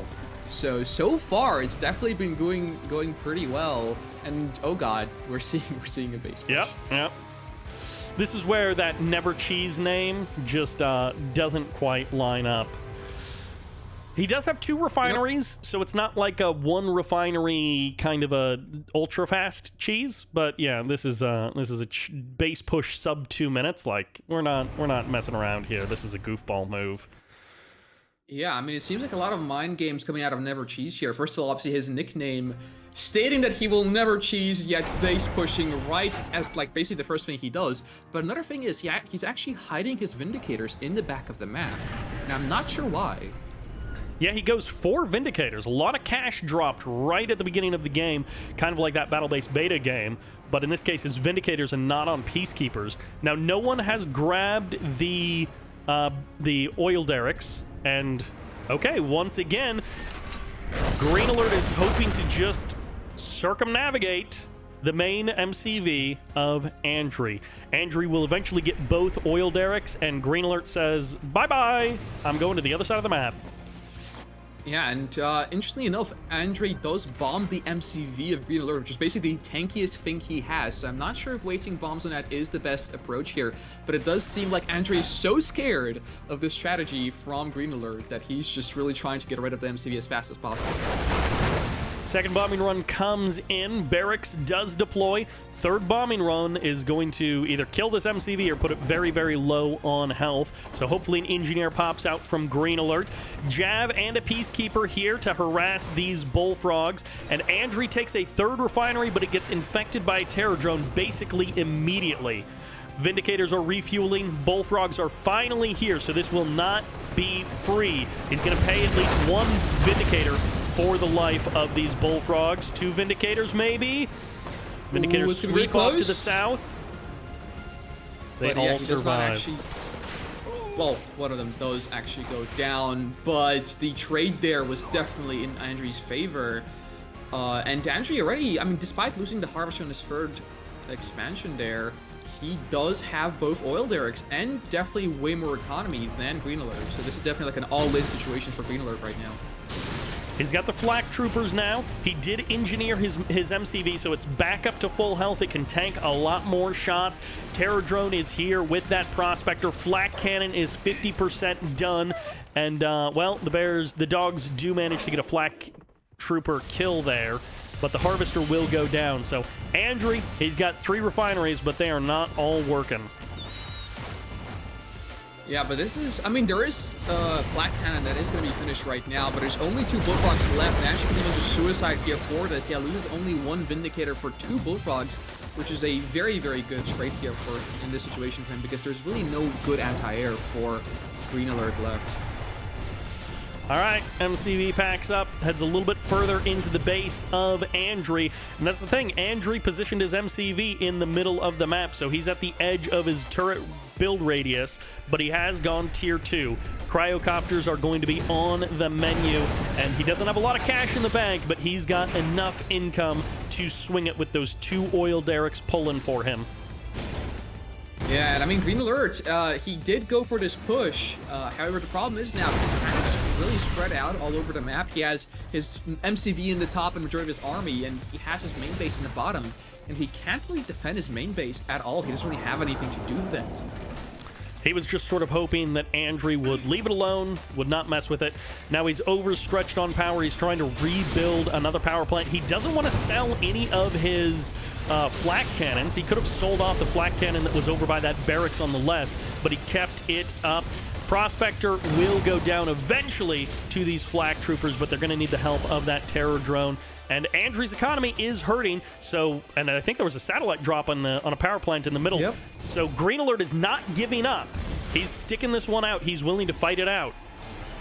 Now, funnily enough, the satellite drop in the middle there killed a power plant and also got a Vindicator right out of the sky. But the problem here now is GreenAlert does not have any more eco left. He has no oil derricks, he has no refineries, at least not no working ones, and he's kind of dead, actually. He's got $600 in the bank, so he is donezo. We were keeping hope alive. I kind of thought in the back of my mind that he had got one of the refineries up in Andry's base, but entertainment factor 100, chance of winning pretty close to 0. Yeah, Andry definitely played the king of the hill here. GG gets called by GreenAlert, and this will be game over for game number 3. Andrew puts a second point on the board, puts himself into that match point position. All right, game 4. This is the match breaker for one of these players. In the north, we have the green player down 1-2. He needs your cheers. This is GreenAlert. Yep, and in the south, we have the infamous turret pusher, the cheeser who never cheeses, the blue allied player never cheese. Icebreaker. It is a, it's a map that can play for some aggressive, make for some aggressive matches, but it's, also got this big city in the middle of the map, which Soviet players can make great use of all of these garrisonable structures. If you got Tengus, you can fly along the south side of the map nice and easy. You can avoid all of the buildings very easily, but if you want a turret push, you're either going to go a really long ways, or you're going to have to go right through the middle of the map, right through all of those buildings, and it's just not the same as on those maps that have nice, clear paths to your opponent's base. Yeah, we saw this map being played on before the stream, and from what we've been able to tell is that if the allied player tries to secure the middle expansion here on this map against something like a Soviet, he will just get completely overwhelmed and really just will lose the game straight off the bat. So the allied player should definitely play more reserved on this map against the Soviets. Middle of the map, what do? Do you try and bomb out the buildings? There are so many of them, or do you try and hit the reinforcements as they're heading towards the buildings? Andrew is going for the surefire kill, but this is a very fast third refinery out of our Soviet player, and unlike some maps, these are very safe oil derricks as well. They are kind of back and protected. Andrew is just now going to be getting his oil derrick, but the third refinery and the oil derrick both so much faster for GreenAlert here in this game number 4. He got this game. I don't know if he's played this map before and he practiced this, but it feels like he knew exactly what to do. He base crawled to his third. He's looking so solid with this opening couple of minutes. Yeah, I mean, it's definitely his map pick. And look at this. We're actually seeing a middle expansion from Never Cheese here. So he's going to try and put his third refinery down in the lake here, which I think is a big mistake. I mean, this is so vulnerable right now. We will see if it works out. I don't think there's a lot of flak troopers in these 3 closest buildings, or maybe it's just these 2 that can actually hit that refinery location. But if there are flak troopers in there, they can start tearing this refinery apart extremely quickly. Yeah, so you should definitely be scared here if you are Andrei. He does get a seaport up, so he might get some counterplay, but I guess only time will tell if he's actually able to hold this position or not. Super Reactor coming in. GreenAlert took the middle of the map, but he's not really looking to do anything too aggressive with it. And yeah, it is just conscripts inside of that building. So no flax for that bonus damage versus buildings, but wow, GreenAlert has garrisoned almost every structure on his side of the map. He has conscripts in them all. This is very annoying for Andrew to deal with, but he at least has those Riptides pushing forward. He's got those 2 multi-gunner turrets, and the refinery is taking a lot of damage. It will go down as these Peacekeepers try to rush forward and break that building. It just won't be fast enough. Refinery goes down, and you just restart the refinery and hope for a little bit better defense next time around. Yeah, definitely. I mean, Andrei tried to defend with his best weapon, the turrets, but they weren't all too effective against these very, very high HP bars buildings here, and he does end up losing his refinery, which is very, very bad for him here, and he's going to be behind on the eco game. Slower third refinery, but at least Andrew has the harassment. He did stop up his opponent's refinery for a good minute or so, forced a sentry gun out of GreenAlert, but this center of the map with the flak troopers is such a thorn in the side of Andrew. Refinery comes up before the harvester deploys. This thing is down by 25% of its HP. It's already almost dead, and GreenAlert bringing the BMs in the chat once again. He kills the refinery so fast.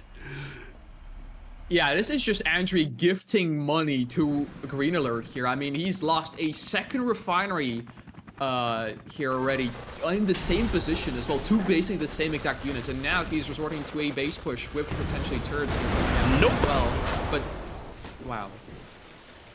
Yeah, he doesn't like the map.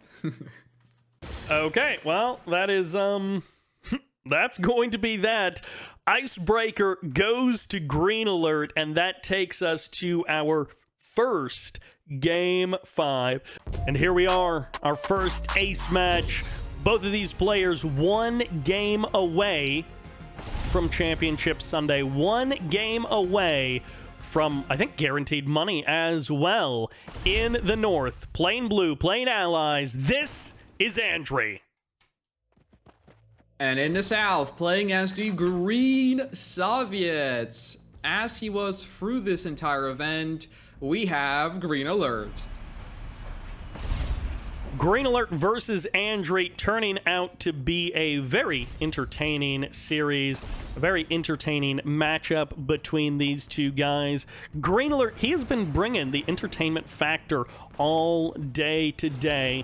Glad to see that he showed up. Glad to see that he signed up for this event.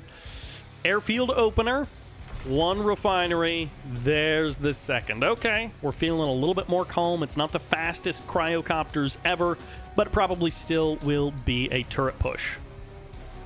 Whoa, nice build crawl here from GreenAlert with double barracks as well. I think this is stuff that you can do on this map, but I didn't actually see this before, so very nice here from GreenAlert. It saves him a lot of time, and it's economically very friendly as well for him. Once again, barracks opener from GreenAlert, but no barracks at all from Andre. We've seen this in a couple of Andre's games, and no oil derrick, and a fast third from the Soviet player. It is going to be an economic situation that Andre really needs to get himself out of, because if he's not careful, the Soviet player is going to out-macro him, and there will be sort of nothing that Andre can do about it. No, yeah, look at this. I mean, ooh, he does have Riptides coming out on the bottom of the map there, but they are kind of far away, and currently GreenAlert is putting on the pressure, not allowing Andre's Vindicators to do anything in his base, and behind all of this, he's getting more eco. Unlike Battle Base Beta, which this is sort of a twisted version of, the ramps that go into your main base are not as close, and they are double-level ramps. So when you deploy that Riptide, when you deploy that Naval Yard, like, look how far those Riptides have to drive before they actually arrive in your main base. And here's the turret push. It's coming in, it's hot, it's fresh, it's ready. There are 2 barracks worth of flak troopers and a 3rd refinery ready to defend against it. Yeah, so this is definitely looking kind of scary. Andre's setting up, putting all of his resources in his pockets to this turret push. And his MCV is coming in, his Riptides are coming in, the Vindicators are on top of it as well, providing air support. But here with GreenAlert, I mean, he has way more economy with his 3rd refinery, and he is also very much prepared to stop this. So he's got that barracks for the quick stop before the walls finished up. He deployed the barracks so the Riptide couldn't get in there and get any more damage. Vindicators are refueling. They are going to be crossing the map. I assumed Andre was going to pack along a cryocopter with this, but he went for the Naval Yard. He didn't go tier 2, and he packed up his MCV immediately after drafting that Naval Yard. So it's just Vindicators, which, yeah, they're powerful, but they take such a long time to cross the map. He's going to want to get an airfield up close by so that he can refuel more quickly. Do-si-do? Yeah, and is this just the old switcheroo again? Yeah, wow, GreenAlert really, I'm surprised he's not taking the fight. I mean, that is what killed him in game number 1, is he didn't take the fight whatsoever. We'll see if the opposite happens here and he's actually gonna be able to win this. He has a lot more firepower, and he can kill the buildings faster, but Andre's got a head start on him. So Andre is already chewing through everything in GreenAlert's main base. GreenAlert can get cash back on that oil derrick, though. And, okay, there the Vindicators go. They do manage to escape. There was a little bit of a threat there. If they flew the wrong way, or if they waited too long to get off the deck, they would have been dumpstered by GreenAlert's army, but they do manage to escape.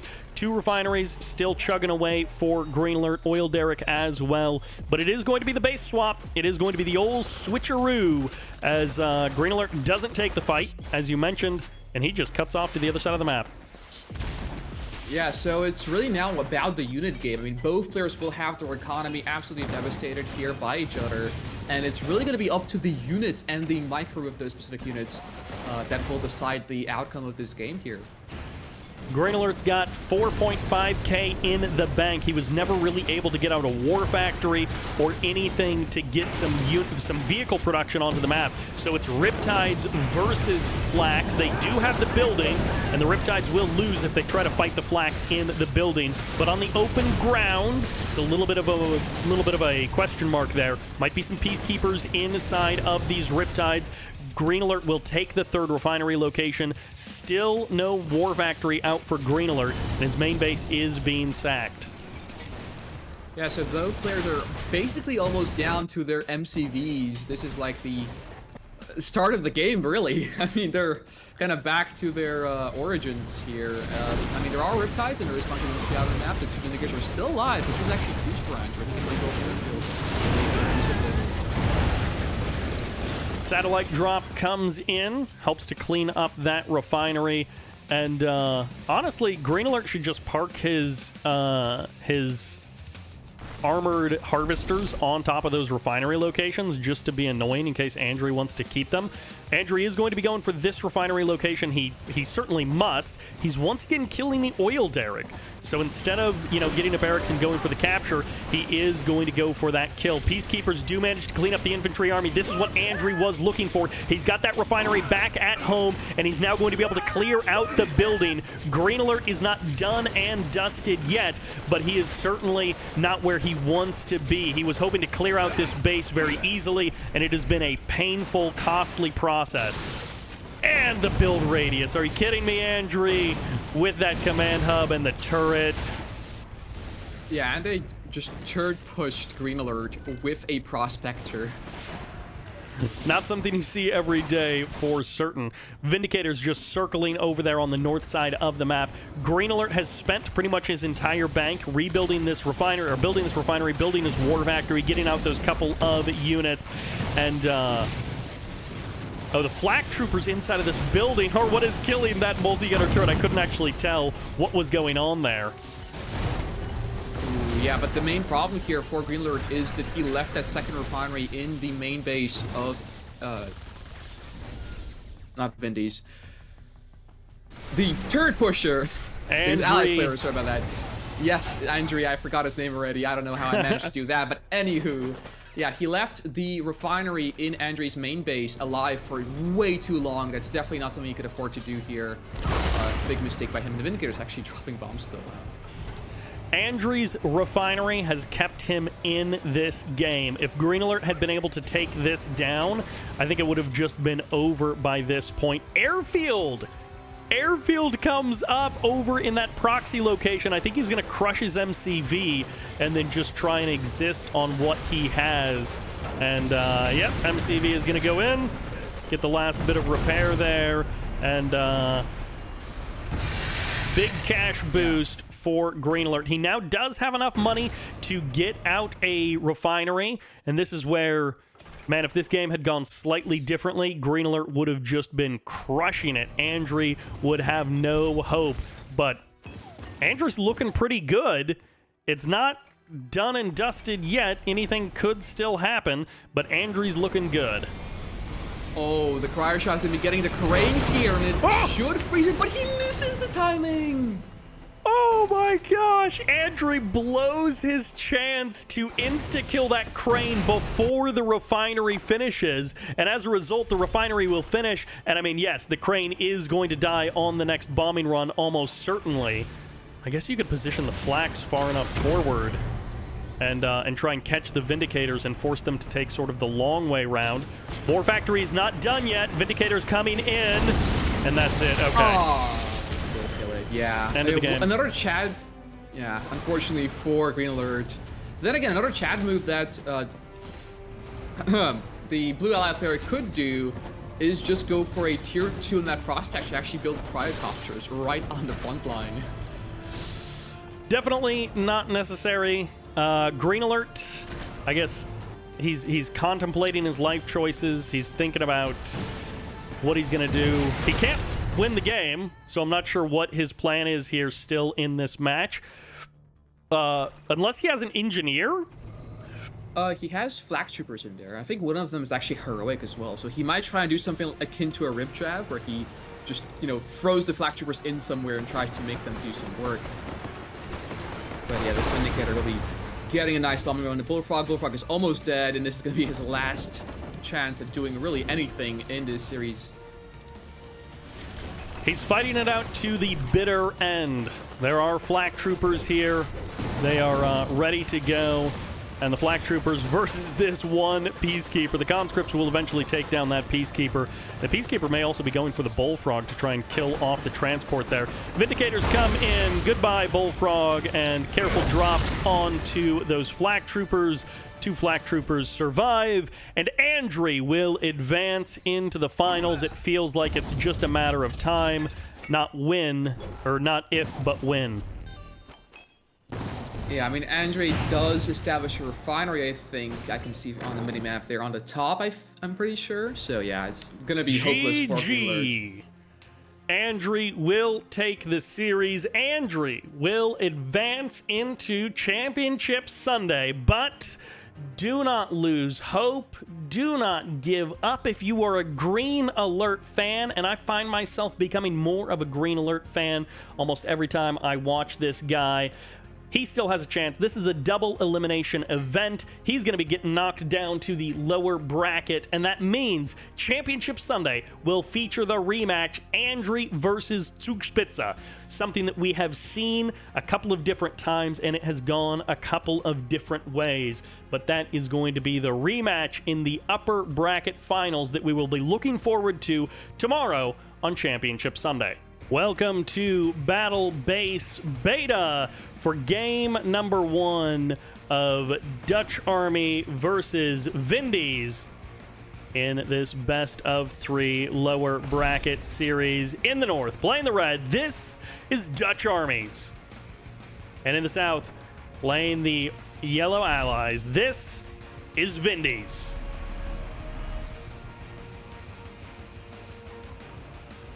It is a double allied matchup.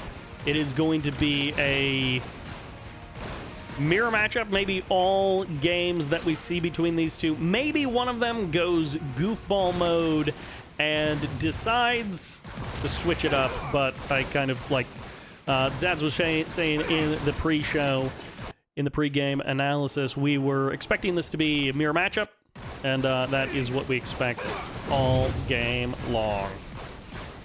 Middle of the map is going to be hotly contested between these two Peacekeeper fellas. It is going to be a lot of cash right down the drain as they both dump enormous amounts of money into their dual barracks setups. It's going to be a water expansion from both. They're both going for that low ground.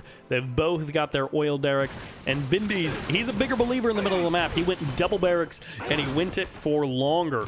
So he is wanting to control that middle of the map, and both players have spent pretty much all of their cash. But DutchArmy has the faster third base, and I cannot believe how long DutchArmy has held on to this building for. It is like the perfect amount of time that he has been able to maintain control of this building. And there's the third refinery. Not a huge amount, but a decent bit faster than Vindies. Maybe 30 seconds faster, and that is going to be a nice edge for DutchArmy in this game. We'll see if Vindies is able to make any harassment happen. DutchArmy is pretty good on the defense, and Vindies says nice build order because they're mirroring each other, even down to the power plant on the island. The only difference is, you know, one of them rotated it slightly differently. What? I think in the post-game analysis, I'm going to need the boys on the desk to tell me the significance of one Peacekeeper making it that deep onto enemy territory. I cannot believe that that one Peacekeeper managed to sneak his way all the way through.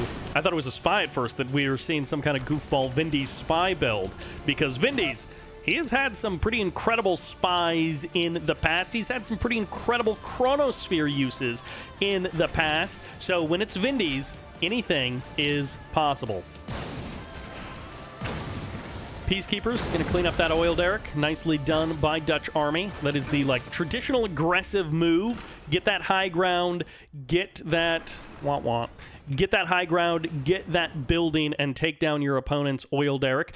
It is going to be 4th refineries on the table for both players, but very different MCV positions on those 4th refineries. DutchArmy going for the very traditional, and I'm just now realizing Vindy's never sold off his barracks. He's been keeping his barracks active this entire time, pumping out those Peacekeepers whenever he needs them. Riptides on the front line. DutchArmy making use of that naval yard.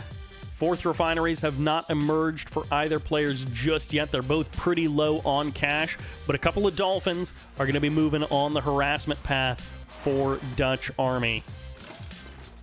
Vindy's garrisoning up as many structures as he can. A little bit of a return the favor to DutchArmy, and DutchArmy gets the Riptides on the north side. So it's going to be a double poke, a little bit in the north, a little bit in the south, hoping to get some damage done in both places. Riptide will take forever to break down that building. He may eventually get it, but the Vindicators are going to have to split their attention. Early Dolphin jump from DutchArmy. It doesn't matter. He gets the Harvester, so who cares? Javs get the refinery, and yeah, Vindy's, he pretty much always puts up a good show. He's pretty much always a fun player to watch, but he is a little bit of a bucket of rust compared to DutchArmy. He is not quite as fresh. He is not quite at the top of his game. He might get some jabs. Okay, he gets one jab there, and he's going to trade at least one Vindicator there. Only one Vindy down, but Vindy's is going to be hurting a lot more than just one Vindicator worth. I cannot believe DutchArmy has not made safe that location. I mean, on one hand, it doesn't really matter because he's basically gutted the main base of Vindy's. Yikes. Vindy's does have 2 working refineries, but one of them is truly holding on by a hope and a prayer, waiting to be sneezed on, and then he'll probably, that refinery will die. Multi-gunner turret comes up. DutchArmy will clear that out. Best of 3 means 1 win, and you're already at that match point position. You're already 1 game away from advancing on to the next round, but that's, of course, what happens in the lower bracket. You get those shorter rounds for a little bit longer, and both of these players, they've already lost 1 series in the upper bracket. DutchArmy to Zugspitze, and Vindy's against Andre, our upper bracket finalists. So they didn't go down to no-names, they didn't go down to chumps, they went down to the guys who are in the final round of the upper bracket, and that will have already made their way to Championship Sunday. Vindicators coming in. Riptide's gonna get clobbered a little there. All right, barracks on the front line. Airfield is up. MCV as well, moving its way to the front lines. Vindy's could have left this game a couple of minutes ago. It's not that he has 0 chance to win, it's just that the longer that a game goes on, the chance of winning approaches 0 and gets infinitely close to being 0, but never actually touches 0. Riptide's going to be tearing apart this refinery. Bye-bye to the economy of Vindy's. It was literally half that, the economy of DutchArmy, but don't worry, Vindy's has a fresh refinery to be deployed, and I love that the attempt to freeze 1 Vindicator on the deck, and of course the Vindicators have the option of going into the sky where 2 Apollos are waiting. So airfield will be getting targeted. Vindy's, you know, technically he's keeping hope alive. I love the attempt, and look at that, the GG comes out, and Vindy's will lose game number 1, but he certainly puts up a good fight regardless. And that will do it for our first game of the series. In a best of 3, Game 2 really matters. Sure, every game always matters forever, but if you're playing a best of 81, not so much. However, in this case, this player, his tournament life is on the line. His back is up against the ropes. He needs your cheers. The yellow allied player, this is Vindies! And in the South, looking fantastic in game number 1, looking sharp and clean, hoping for the finish 2-0. This is DutchArmy!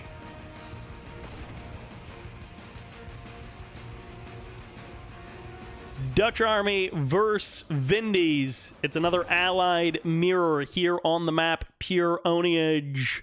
Not a map we see very often, and you can talk about balance. Oh, it's this favored, it's that favored, but of course it doesn't matter when they're both playing allied, when they're both opening up with that double barracks. Now on this map, you get oil derricks nice and close, but they're also kind of exposed. It's not a long walk to your opponent's oil derrick. It's just right out there on the main attack path. And then you have a choice to make. Third refinery down here, where you could also potentially get 2 more refineries, or the more safe and close by third refinery up on the high ground, which gives you a little bit of an angle towards your opponent's base. That high ground is where we typically see players go. Uh-oh. I think that was a friendly something there. DutchArmy pointing out that Vindies' MCV was, I think, glitching out or something, and that, I mean, if that's what that was, that's some true sportsmanship behavior. Just let your opponent know that they dropped something so that they can have a better chance of showing their best game, putting their best foot forward, and not just, like, losing because, you know, they slipped at the last moment or something like that, but you actually beat them in an even match. High ground, low ground. Vindies, I think unfamiliar with this map, deploys his MCV in kind of a curious spot and then packs it back up and heads a little bit further forward. This refinery, it's in this very awkward spot. You've got these buildings nearby. You've got this bridge, which I believe is destructible. And in that sense, you can kind of cut that refinery off. But it is kind of in an awkward position. It's way down in the south. It's a little bit weird to get to. Jabs inside of this Riptide. We'll see. Okay. No real damage. I mean, taking down a couple of wall segments, no problem there. We're not going to be upset about that. And okay, Vindies goes for the double refinery location. And with an allied build radius, I think he can reach these 2 down here as well. So that's a quad refinery location, which is a pretty funny thing to see in a 1v1 map. But of course, while Vindies was doing all of that, DutchArmy, he got himself his own third refinery. It may not be as lucrative as a potential position, but when you kill your opponent's power plant and your third refinery is that much faster, it does give you that sort of immediate boost versus the theoretical long-term, much bigger boost of this 4 refinery location in the south there for Vindies. And because of that dog blocking this refinery location, Vindies has to deploy there on the DutchArmy side of the map. DutchArmy may be happy about that, or maybe that refinery will be of little consequence. And the power plant is going to be going down. Well, I guess out on the water, only the Riptide can kill it. The Javs have to wait their turn. And okay, I like that position. It would be nice if there were a couple of units inside of these buildings to defend it, but let's hop back to the main base as Vindies is gonna make a play. He's posturing. I'm not sure that he's actually going to be able to get anything done there near the main base of Dutch, and well, there's the snipe. DutchArmy gets the kill on that refinery, and Vindies, his hope and his plan here for this game number 2 doesn't seem to be working out. Maybe he'll be able to pull out some kind of amazing move. Maybe he'll find some incredible angle that we just haven't seen before. And you know, maybe not. We'll see. I'm trying to keep my hope alive for Vindies. I love casting the guy. It's pretty much always a pleasure to see him play, but I'm just not sure that I have a lot of hope for him taking this game and the next one versus DutchArmy, but I would love to see us go to that ace match. I would love to see Vindies execute the upset here, but DutchArmy is just looking so solid, so clean. He's not doing anything crazy. He's not doing anything fancy. He just went for a third refinery, and he has been playing slow and steady, very solid, and not really trying to do anything out of the ordinary. Airfield on the high ground. I mean, you know, maybe he delayed his airfield a little bit. That's quote-unquote unorthodox for an allied player, but not really. Not in any meaningful way. Peacekeeper is going to try and save the power plant. It won't actually happen. He did get one of the jabs, but it was just one of those things where once those jabs laser lock, it is incredibly difficult to stop them. I was a little bit worried with all of those peacekeepers there if they were going to maybe try and rush the gatehouse and shoot the bridge while the MCV was on it. All right, Destruction Derby time. This MCV is going for the crush move. This MCV is going to try and break up the front line. There's a decent number of jabs here. In theory, if they could catch the Riptides at the right angle and the MCV crushes some, the jabs deal with the other Riptides, but that cryo shot does an excellent job of spacing out this army, and the Vindicators come in a huge amount of damage. Yeah, the MCV is tanky, but that was a lot of damage, and of course, 2 can play at that game.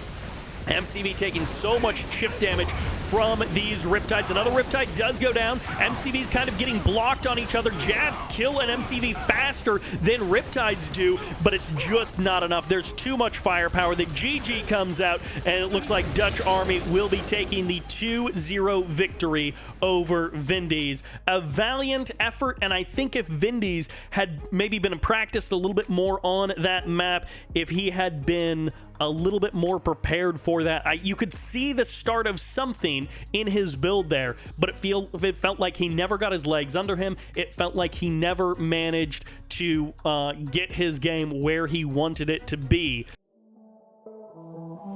Are you a developer or an engineer? Then you know how inefficient it can be to monitor the environment you build. Fragmented tools and decision-making bottlenecks lead to delayed deployments and bad customer experience. With Chronosphere, developers can see problems, find the source, and fix issues faster.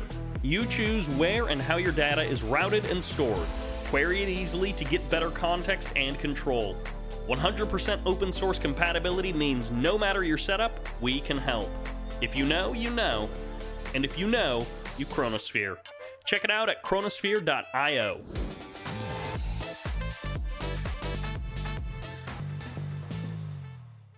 This is Editing Sybert, inserting myself to give you some quick context before this series between GreenAlert and OP Shizhao. We're about to take a look at game number 1. During the live broadcast, we were actually going to be jumping into game number 2 of this series, which means we already knew the result of game number 1. However, we could not get the connections to work, and so this entire series ended up being casted from replays. While we're waiting for the replay of game number 2, we decided to take a look at the replay of game number 1, but not in a normal way since we already knew the result of the game. Also, XYHC's audio is a little messed up. It does get fixed for day number 2, but just bear with us in this series. Welcome to game number 1. Playing the Blue Allies in the north. We're going to be struggling with this guy's names. His name is Hijo. In the south, playing the green, playing the Soviets, this is GreenAlert. His name, well, it's a little bit easier for me, but guys on the desk, feel free to chime in on this one. This is not a typical game, so let's just play this one a little bit more, trying to see what can Hajao do in the other games of this series, what went wrong here, what needs to be adjusted for in the remaining games. Yeah, I mean, it will be very interesting to see here. He is taking control of the middle, which is very good for him. And we have seen this already from Andre, though. Like, this was like the exact same way. Andre taking control of the middle of the map, and GreenAlert was then able to come back and take the control of the middle instead. And yeah, I mean, in that game, Andre did lose. The interesting thing is right here, the allied players trying to fight the mid against all those conscripts. Generally, it's going to be difficult, and the Soviet player will eventually come on top, as it's about to happen right now. Yeah, this is looking so much like an exact copy of what we saw in Andre versus GreenAlert. The way that he cleared the building is so incredibly similar. The way everything has happened is so similar. Okay, in that game, he was able to clear the building a little bit more quickly, but on the north side, it looks like Zhao going for that quick water expansion. GreenAlert goes to the high ground. So in this game, GreenAlert actually fails to completely clear the middle of the map. He did not get a clean victory there in the middle like he did against Andre. Yeah, which is pretty impressive because it seems like Andre in that game versus GreenAlert committed more to trying to take the middle than Shijao over here. Yet the result here was actually worse for GreenAlert. Now that you've said his name, Shijao, I'm like, oh, is it OP? Like overpowered Shijao? He's calling himself overpowered, or maybe that's some kind of a joke that I don't quite get. But I like that. Okay, OP Shijao. Couple of sickles, Terror Drone moving in, Bullfrogs as well. Now, if GreenAlert had put conscripts into his Bullfrogs, now he would be able to do a ton of damage to the allied base. However, he has already traded away all the conscripts, so right now he's only able to settle for Harvester Harass. Yeah, so Opshijao's eco is going to be mostly offline. He does have a naval expansion though, and he still does have his oil derrick, of course. It's actually not a bad opening from either one of these players. I'm feeling very good for game number 2. Like, GreenAlert looks like he's in a really solid spot, but there are no obvious markers that OP Xiao is going to just fall down and have no chance in the future games. GreenAlert's got a really good spot here, but I'm looking forward to game number 2 when we get that. Ooh, losing that Vindicator there for Opshijao was actually probably a very big mistake. I mean, there was only 3 Bullfrogs here. He definitely shouldn't have lost that. He was desperate against the Terror Drones, but the thing is, you can only keep the Terror Drone micro up for so long without controlling everything else. It is a very intense thing to do. And okay, Peacekeepers on the other side of the map. Unfortunately, Hammer Tank comes out and bops them all. Airfield coming in as well. 3rd refinery there. 4th refinery location is blocked by a dog. So on the income front, GreenAlert has been able to maintain a bit of an edge in the economy, but Shijao has the oil derrick. So he did manage to clean up the oil derrick of GreenAlert, and they are both now on 3 refineries, but that Harvester Harass has been so effective from GreenAlert that OP Shijao is just hurting. It does look like GreenAlert has a very good army composition going right now, but trading away the Hammer was definitely crucial for the Allies to survive for a little bit longer. Yeah, nice trade there. In the replay, we don't have any lag. We're not sure exactly the latency these guys are feeling. Some of these misclicks and miscontrols might be just due to the distance between them.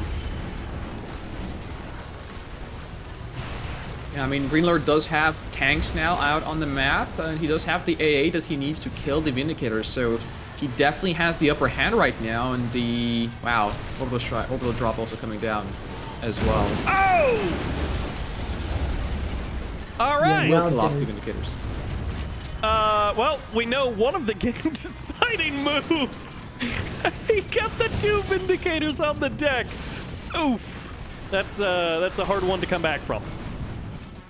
Yeah, that was huge for GreenAlert, obviously. Now, as a tier 1 allies, there's absolutely no way for him to counter Hammer Tanks. Yeah, wow, no anti-air. He can only really make Apollos right now, but there's Bullfrogs out on the map, so this Twin Frog combo will just be completely winning the game for GreenAlert. What do you mean no anti-air? He has 1 Javelin Trooper, 1 single jab. That's all the anti-air you need. But yeah, Apollos would be great. Apollos are about to have nowhere to land, and it feels like things have just slipped away slowly but surely. GreenAlert has been that, what, 5-10% better almost at every stage of the game.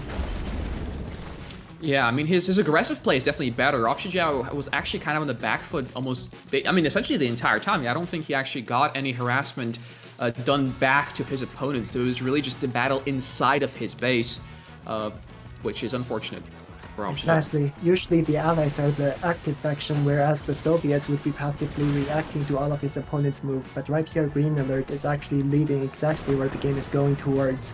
He has been doing all of the harassments. He's done land harassments, attacking with hammer tanks, and now following up with Dream Blades. Yeah, I mean, this build from GreenAlert did work against Andre as well, so probably not surprising that it worked against the guy who lost 2-0 to Andre. But yeah, even then, this does seem like a very nice game for GreenAlert. Do you remember whether the Allied player went for airfield before Naval Yard? I don't think so. Yeah, that's probably why he became so passive, as you can say.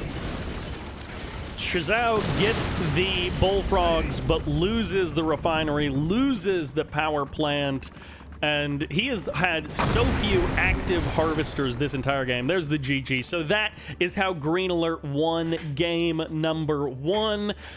Okay. Welcome to game number 2. We waited quite a while for this replay, but this is truly an unknown entity here in the north, playing the green, currently up 1-0. This is GreenAlert.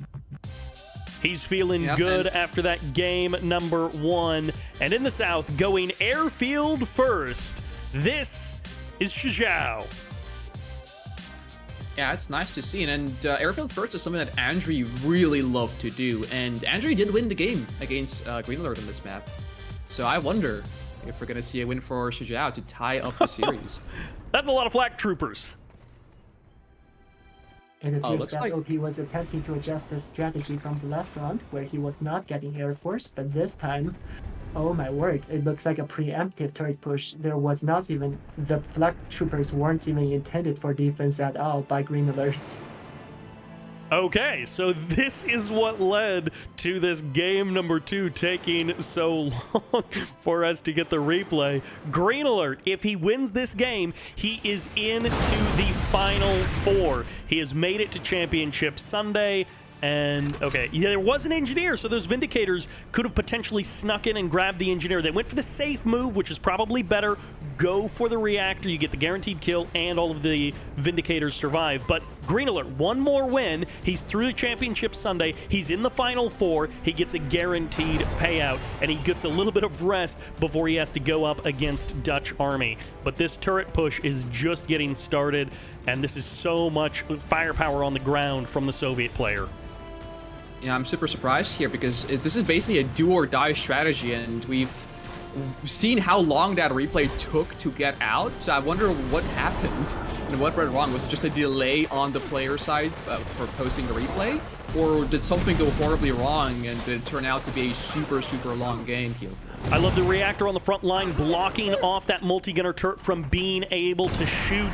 I love the body block there by GreenAlert. Snipes the dog. Nicely done. Double snipe on the dog. Perfect control there by GreenAlert.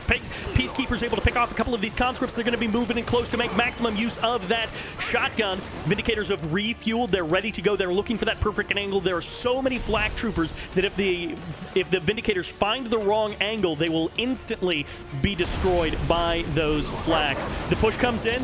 Bark comes out from the dog. One dog, good bark. Second dog, snipe. Multi-gunner turret still firing away.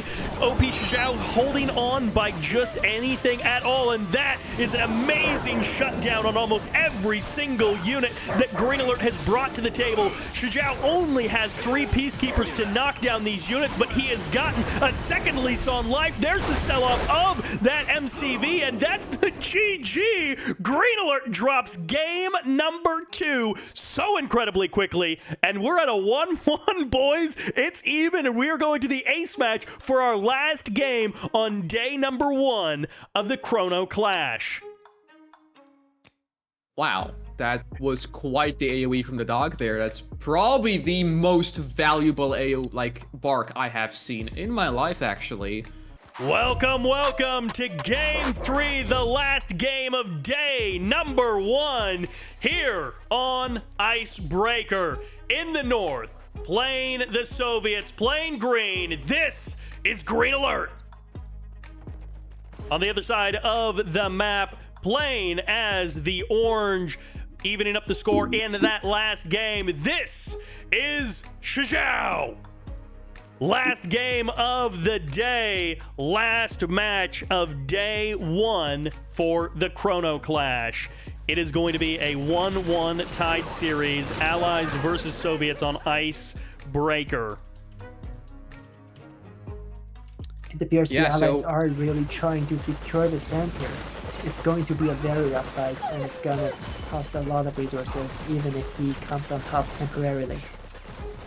Yeah, I mean, it's going to come down to the micro here for both players, and if GreenAlert is unable to follow through on the micro, even though the situation is in his favor, then he might actually start on a pretty big back foot at a disadvantage in this game. But we'll see. Yeah, a lot of Peacekeepers got into that specific garrison there. All of the Peacekeepers are in there, and there's actually a narrow passageway for conscripts to come forward and try to throw Molotovs at that garrison, so that single lane actually allows Peacekeepers to maximize their splash damage.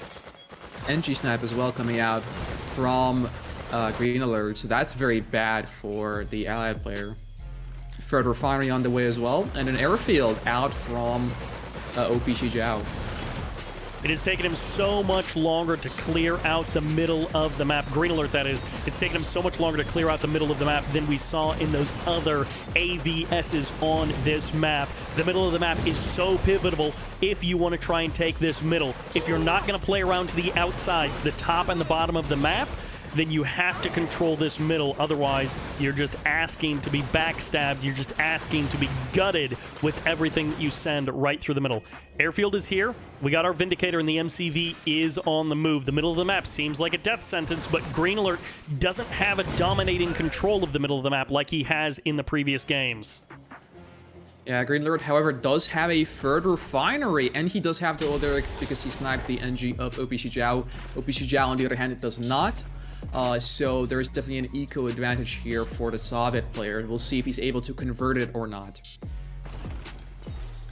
Vindicator's heading out. Middle of the map has been tarnished, but it's not totally dead. Super Reactor comes up, and this is a decent amount of flax, but that is perfect bomb splitting.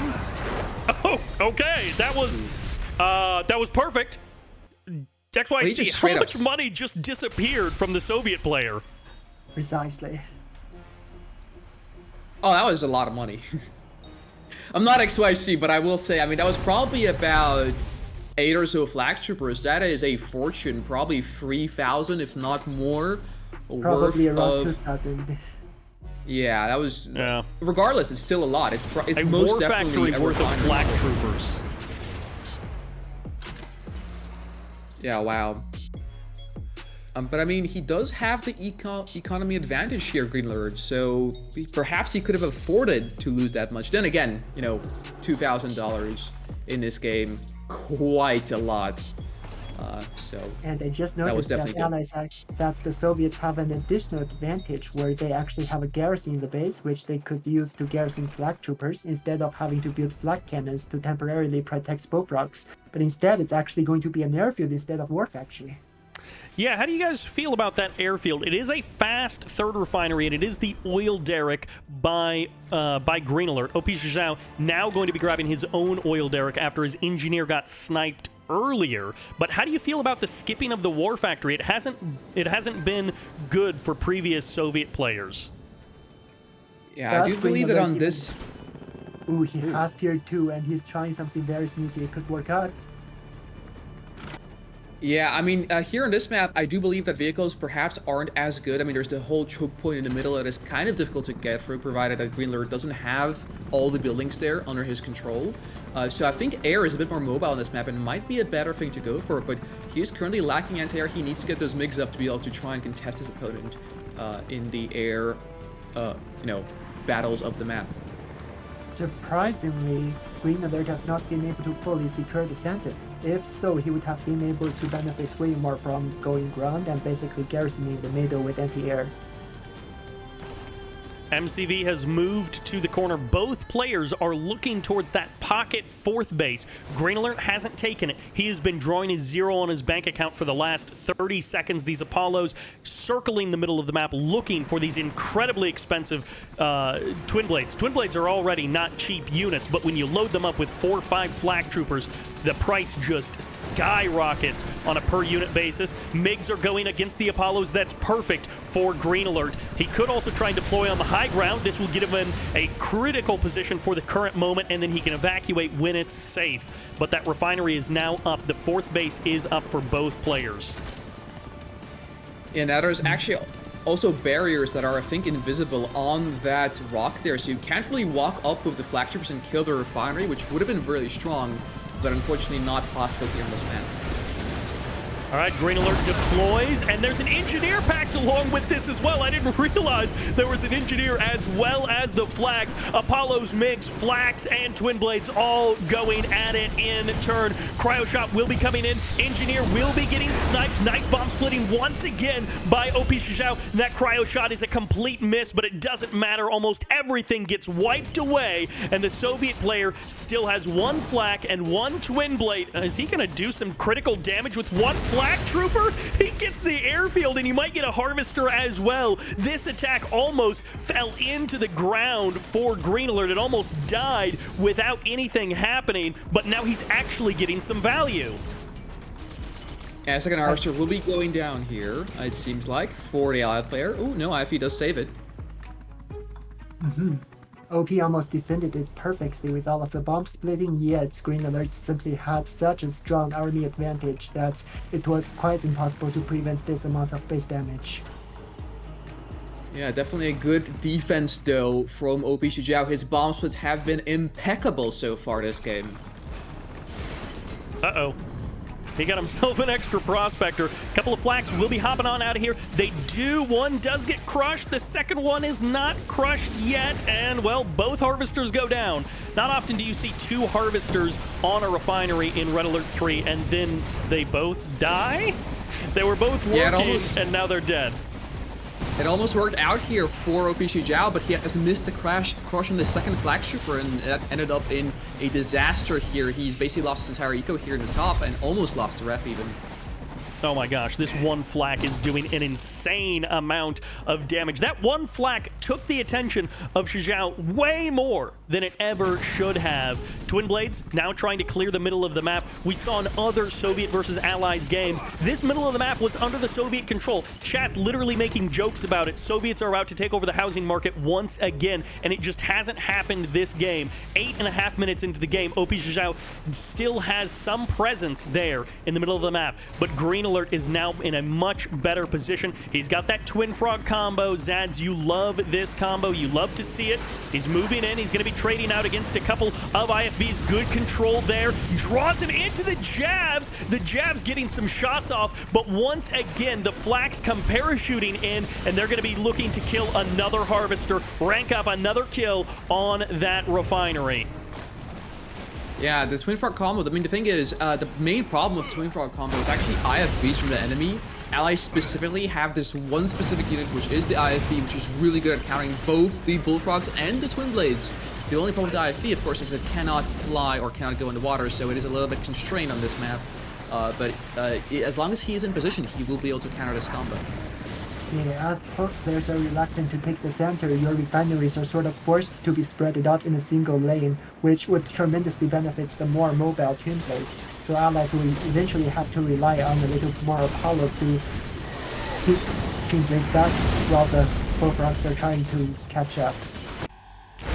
We're now actually seeing the middle of the map be taken. The refinery in the north did get sniped. The Apollo might be able to pick up a couple of Twin Blade kills here as the Terror drones go for the infect. This Apollo is not backing off. He will finally draw away now, but it's going to be a trade, a refinery for a Harvester. GreenAlert takes his 5th refinery in the middle of the map on the water. He does get a little bit punished there. Vindicator does go down. Bullfrogs tagging those cryocopters, but OP Shizhao has kept every cryocopter alive.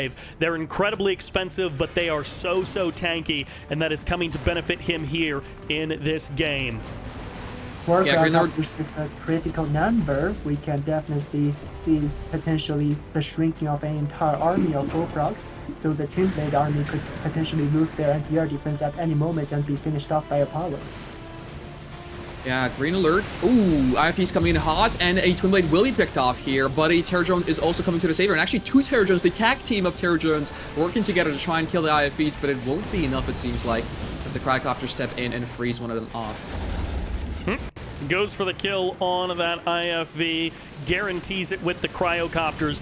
And this game is such a contrast to the other matches we have seen, the Allied versus Soviets, where the players weren't familiar with this game, where they tried to play for the middle and they just instantly failed. This one, it's all about chaos, it's all about confusion, harassing around the edges, and the fight over the middle has cooled off. Right now it picks back up and then it drops off again. GreenAlert tried it once in the south, he's going to try it here. A 6th refinery out on the map. If he could keep them working, he would have an insane economy.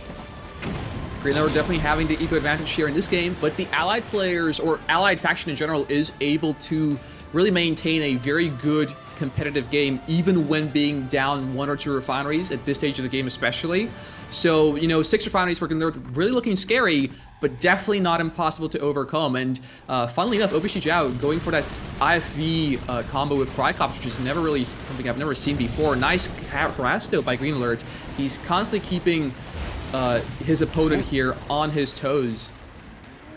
Laser lock coming in from the Javs, and the IFVs managed to snipe that Terror Drone. Tesla Coil does finally get up, body blocked by that reactor, saved from those Javs. That Harvester harass has been so consistent from GreenAlert. He takes the 6th base and at the same time harasses his opponent. Tears up the middle of the map. IFVs once again committing, and so many Twin Blades have been built. And it looks like I did miss the destruction of that southern refinery. So GreenAlert is not quite as rich as he was a minute ago. Twin Blades aren't free, boys. Yeah. It must have been a Cryoblast, the tier 2 cryo ability from the Allies to fire off on that ref, freeze it, and then allow basically anything that does even remotely a little bit of damage to kill it. Nice laser lock here on the ref. Cryocopter is going to be coming in, and there's going to be the Cryoblast on top of the MCV as well, trying to get the flak cannon in there so that the Cryos can finish this off. GreenAlert has spread himself to his thin. His entire army is down in the south, so far away from this pressure point. He's right next to the Allied MCV. He's within turret pushing range, and he leaves basically his entire base derelict of units. The MCV is now under threat, and that's a goodbye. That's a snipe. As the Vindicator comes in, the cell comes off, but the counterattack will be the satellite drop, trying to break this fortress. 4 buildings and an airfield. At this point, the Allies are very likely to be close to tier 3, with GreenAlert also losing the ability to take up as well as expand. Once the center refinery falls to Athena cannons, the Allies would have sealed the deal. That is true, but the looming threat of Twin Blades is still on the map, despite there being Apollos. Well, probably not actually anymore. There's only IFPs ready to counter them, and the damage from GreenAlert, the harassing, has been so good this game. Boy, I feel like games 1 and games 2 were just the warm-up for this, where both players take the gloves off and they're ready to go. Game 1, GreenAlert domination. Game 2, GreenAlert goes super risky. Zhao keeps his head calm, and he manages to pick up the win. Game 3, they're both going to the max, but that MCV snipe is hard to come back from. War Factory is there. MCV might be about to pop on out, but that's a lot of cash down the drain in a full minute of time. Tier 3 is now out. We're seeing the first defeated cannon getting some work done on this map, but the harassment continues from GreenAlert. GreenAlert's best chance right now is to continue pumping up Twin Blades, because at this point, catching on artillery numbers would be impossible, especially with all the Cryocopters around. MCV heads to the middle of the map. Athena cannons are here. The airfield went down, but yep, this is the clock that was ticking. Now the middle of the map is no longer under the control of the Soviet player because the Allied player has artillery, and it's been out for a good minute now. GreenAlert has to find something that strikes deep into the base of the Allied player and does critical damage. Otherwise, this game is going to slip away into the lasers of the Athena cannon. And the Twin Blade army is getting very scary now, though, and there aren't that many IFVs. I mean, IFVs are able to cost-effectively trade versus Twin Blades, but look at the Twin Blades do so much damage now. Another Harvester Snipe, and the IFVs are nowhere to be found. Javs coming in defense, 4 with the Mirage, the IFVs, the Athenas, the Cryos. This is now basically everything that the allied player has to bear. Those Twin Blades, they can keep dancing, but they can't fight this army directly until they deal with that anti-air. Because, you know, as soon as the Twin Blades show up, the Aegis Shield is going to pop, the IFVs and the Javs are going to go to town on those Twin Blades and massacre them, while the Twin Blades uselessly launch those rockets against the shields. And GreenAlert is trying to play into that. He's trying to find the weakness and the openings. He's swung around to the north side. He's trying to abuse the terrain of this map as much as he can. Cryogeddon catches 4 bullfrogs and a bear. It's not the entire army, but that's a big chunk of the anti-air. There's not a lot of aircraft from the allied players except cryocopters. Yeah, finally enough. Oh, go ahead, XYZ. Sorry, at this point it's going to be incredibly difficult for the Allies to defend against this mass of Twin Blades. However, the Twin Blades really have no ability to fend off the Allied Aegis Shield. So right now the Allies' best chance could be potentially to push in with the army he already has. The Soviets really would not have much ground forces to defend. And the hero hammer tank goes down to the shot of the Peacekeeper, shrunk down, small and afraid. And we've got 1 Athena cannon that's gone golden. These cryocopters, 3 of the 4 still remain. Despite all of the bullfrogs and flaks that have existed on this map, Shizhao has done an amazing job of keeping these 3 cryocopters alive. We saw some earlier allied players not be so careful with their cryocopters, getting their wings clipped by Tengus and bullfrogs. But the result here is that these units have survived like 10+ minutes in this game. Oh, we might actually see a Dreadnought here coming out from the Soviet player, assuming he does have the Battle Lab, the tier 3 for Soviets. Of course, the Dreadnought is only going to be made pathetic by Cryocopter's shrink ray, and it's going to be a massive disadvantage. Terror drone gets sniped. We got Twin Blades on the north side. We've seen this song play out time and time again. IFVs are going to get jumped on. IFVs are going to have to trade against the Twin Blades. 1 IFV goes down. None of the Twin Blades get eliminated. And the Crusher Crane is there. We got Kirovs as well. GreenAlert is finally coming online with the full might of the Soviet army. XYHC, you're going to be glad to know that that naval yard is gone. No money wasted on dreadnoughts. None at all. Yeah, that is pretty funny, actually. Fun fact, the one test game we've played on this map before starting this off with me and XYHC, I have went for Kirovs and won the game because of that. And now we're seeing this one more time here. We're seeing the Kirovs come out of the Sybert. I mean, look at the amount of damage they're doing. All the infantry running away in shock, in fear, unable to do anything against the might of the Kirov here. And even the Hydrofoils not really doing too much either. This has been a really good engagement here for the Sybert player. GreenAlert finds a way through all of the artillery, all of the tech advantage that the allied player has. He is finding some damage, but it feels like he's running out of steam. Another Kirov! Maybe he's not running out of steam. I just am not looking in the right area of the map. As the IFVs manage to snipe this Kirov out of the sky, it will fall onto that seaport, and this Hydrofoil going ham, deleting every single Twin Blade except 2. And yes, the Kirov has survived, but those Twin Blades were the lifeblood of GreenAlert's army for 10 minutes of this game. He survived off of the back of those Twin Blades, and now they've pretty much all been annihilated. That Hydrofoil earning its place in the OP Shizhao Hall of Fame. Yeah, most definitely. The Hydrofoil doing a lot of damage. Now, the Apollo's picking at the Kirov here. I'm not sure if we're going to be able to kill him entirely, but they will be able to do some damage. And now the artillery push is going to be inching its way to GreenAlert's front line. The allied player has played very safely so far. In fact, he has somehow managed to come on top. With the Kirov attacks earlier, it really feels like the allies' defense would have failed with the number of Twin Blades that are behind Kirovs, having Kirovs tanking for them. But OP has so far perfectly managed to eliminate the units that the Soviets are trying to protect. carefully preserving so many of his units. OP Shizhao has defended against this high-tech Soviet army, this late-game Soviet armada, and the Kirovs are coming in once again. This is a lot of money spent on Kirovs, but with no way to burst down these Athenas. The ground army isn't able to close the distance and clean them up. The Kirovs do eventually break through. Mirage tanks are here on the front line, but they don't want to close in either. And oh, that was a bit of a whiff by OP Shizhao. And no, XYHC, you will be very sad to see.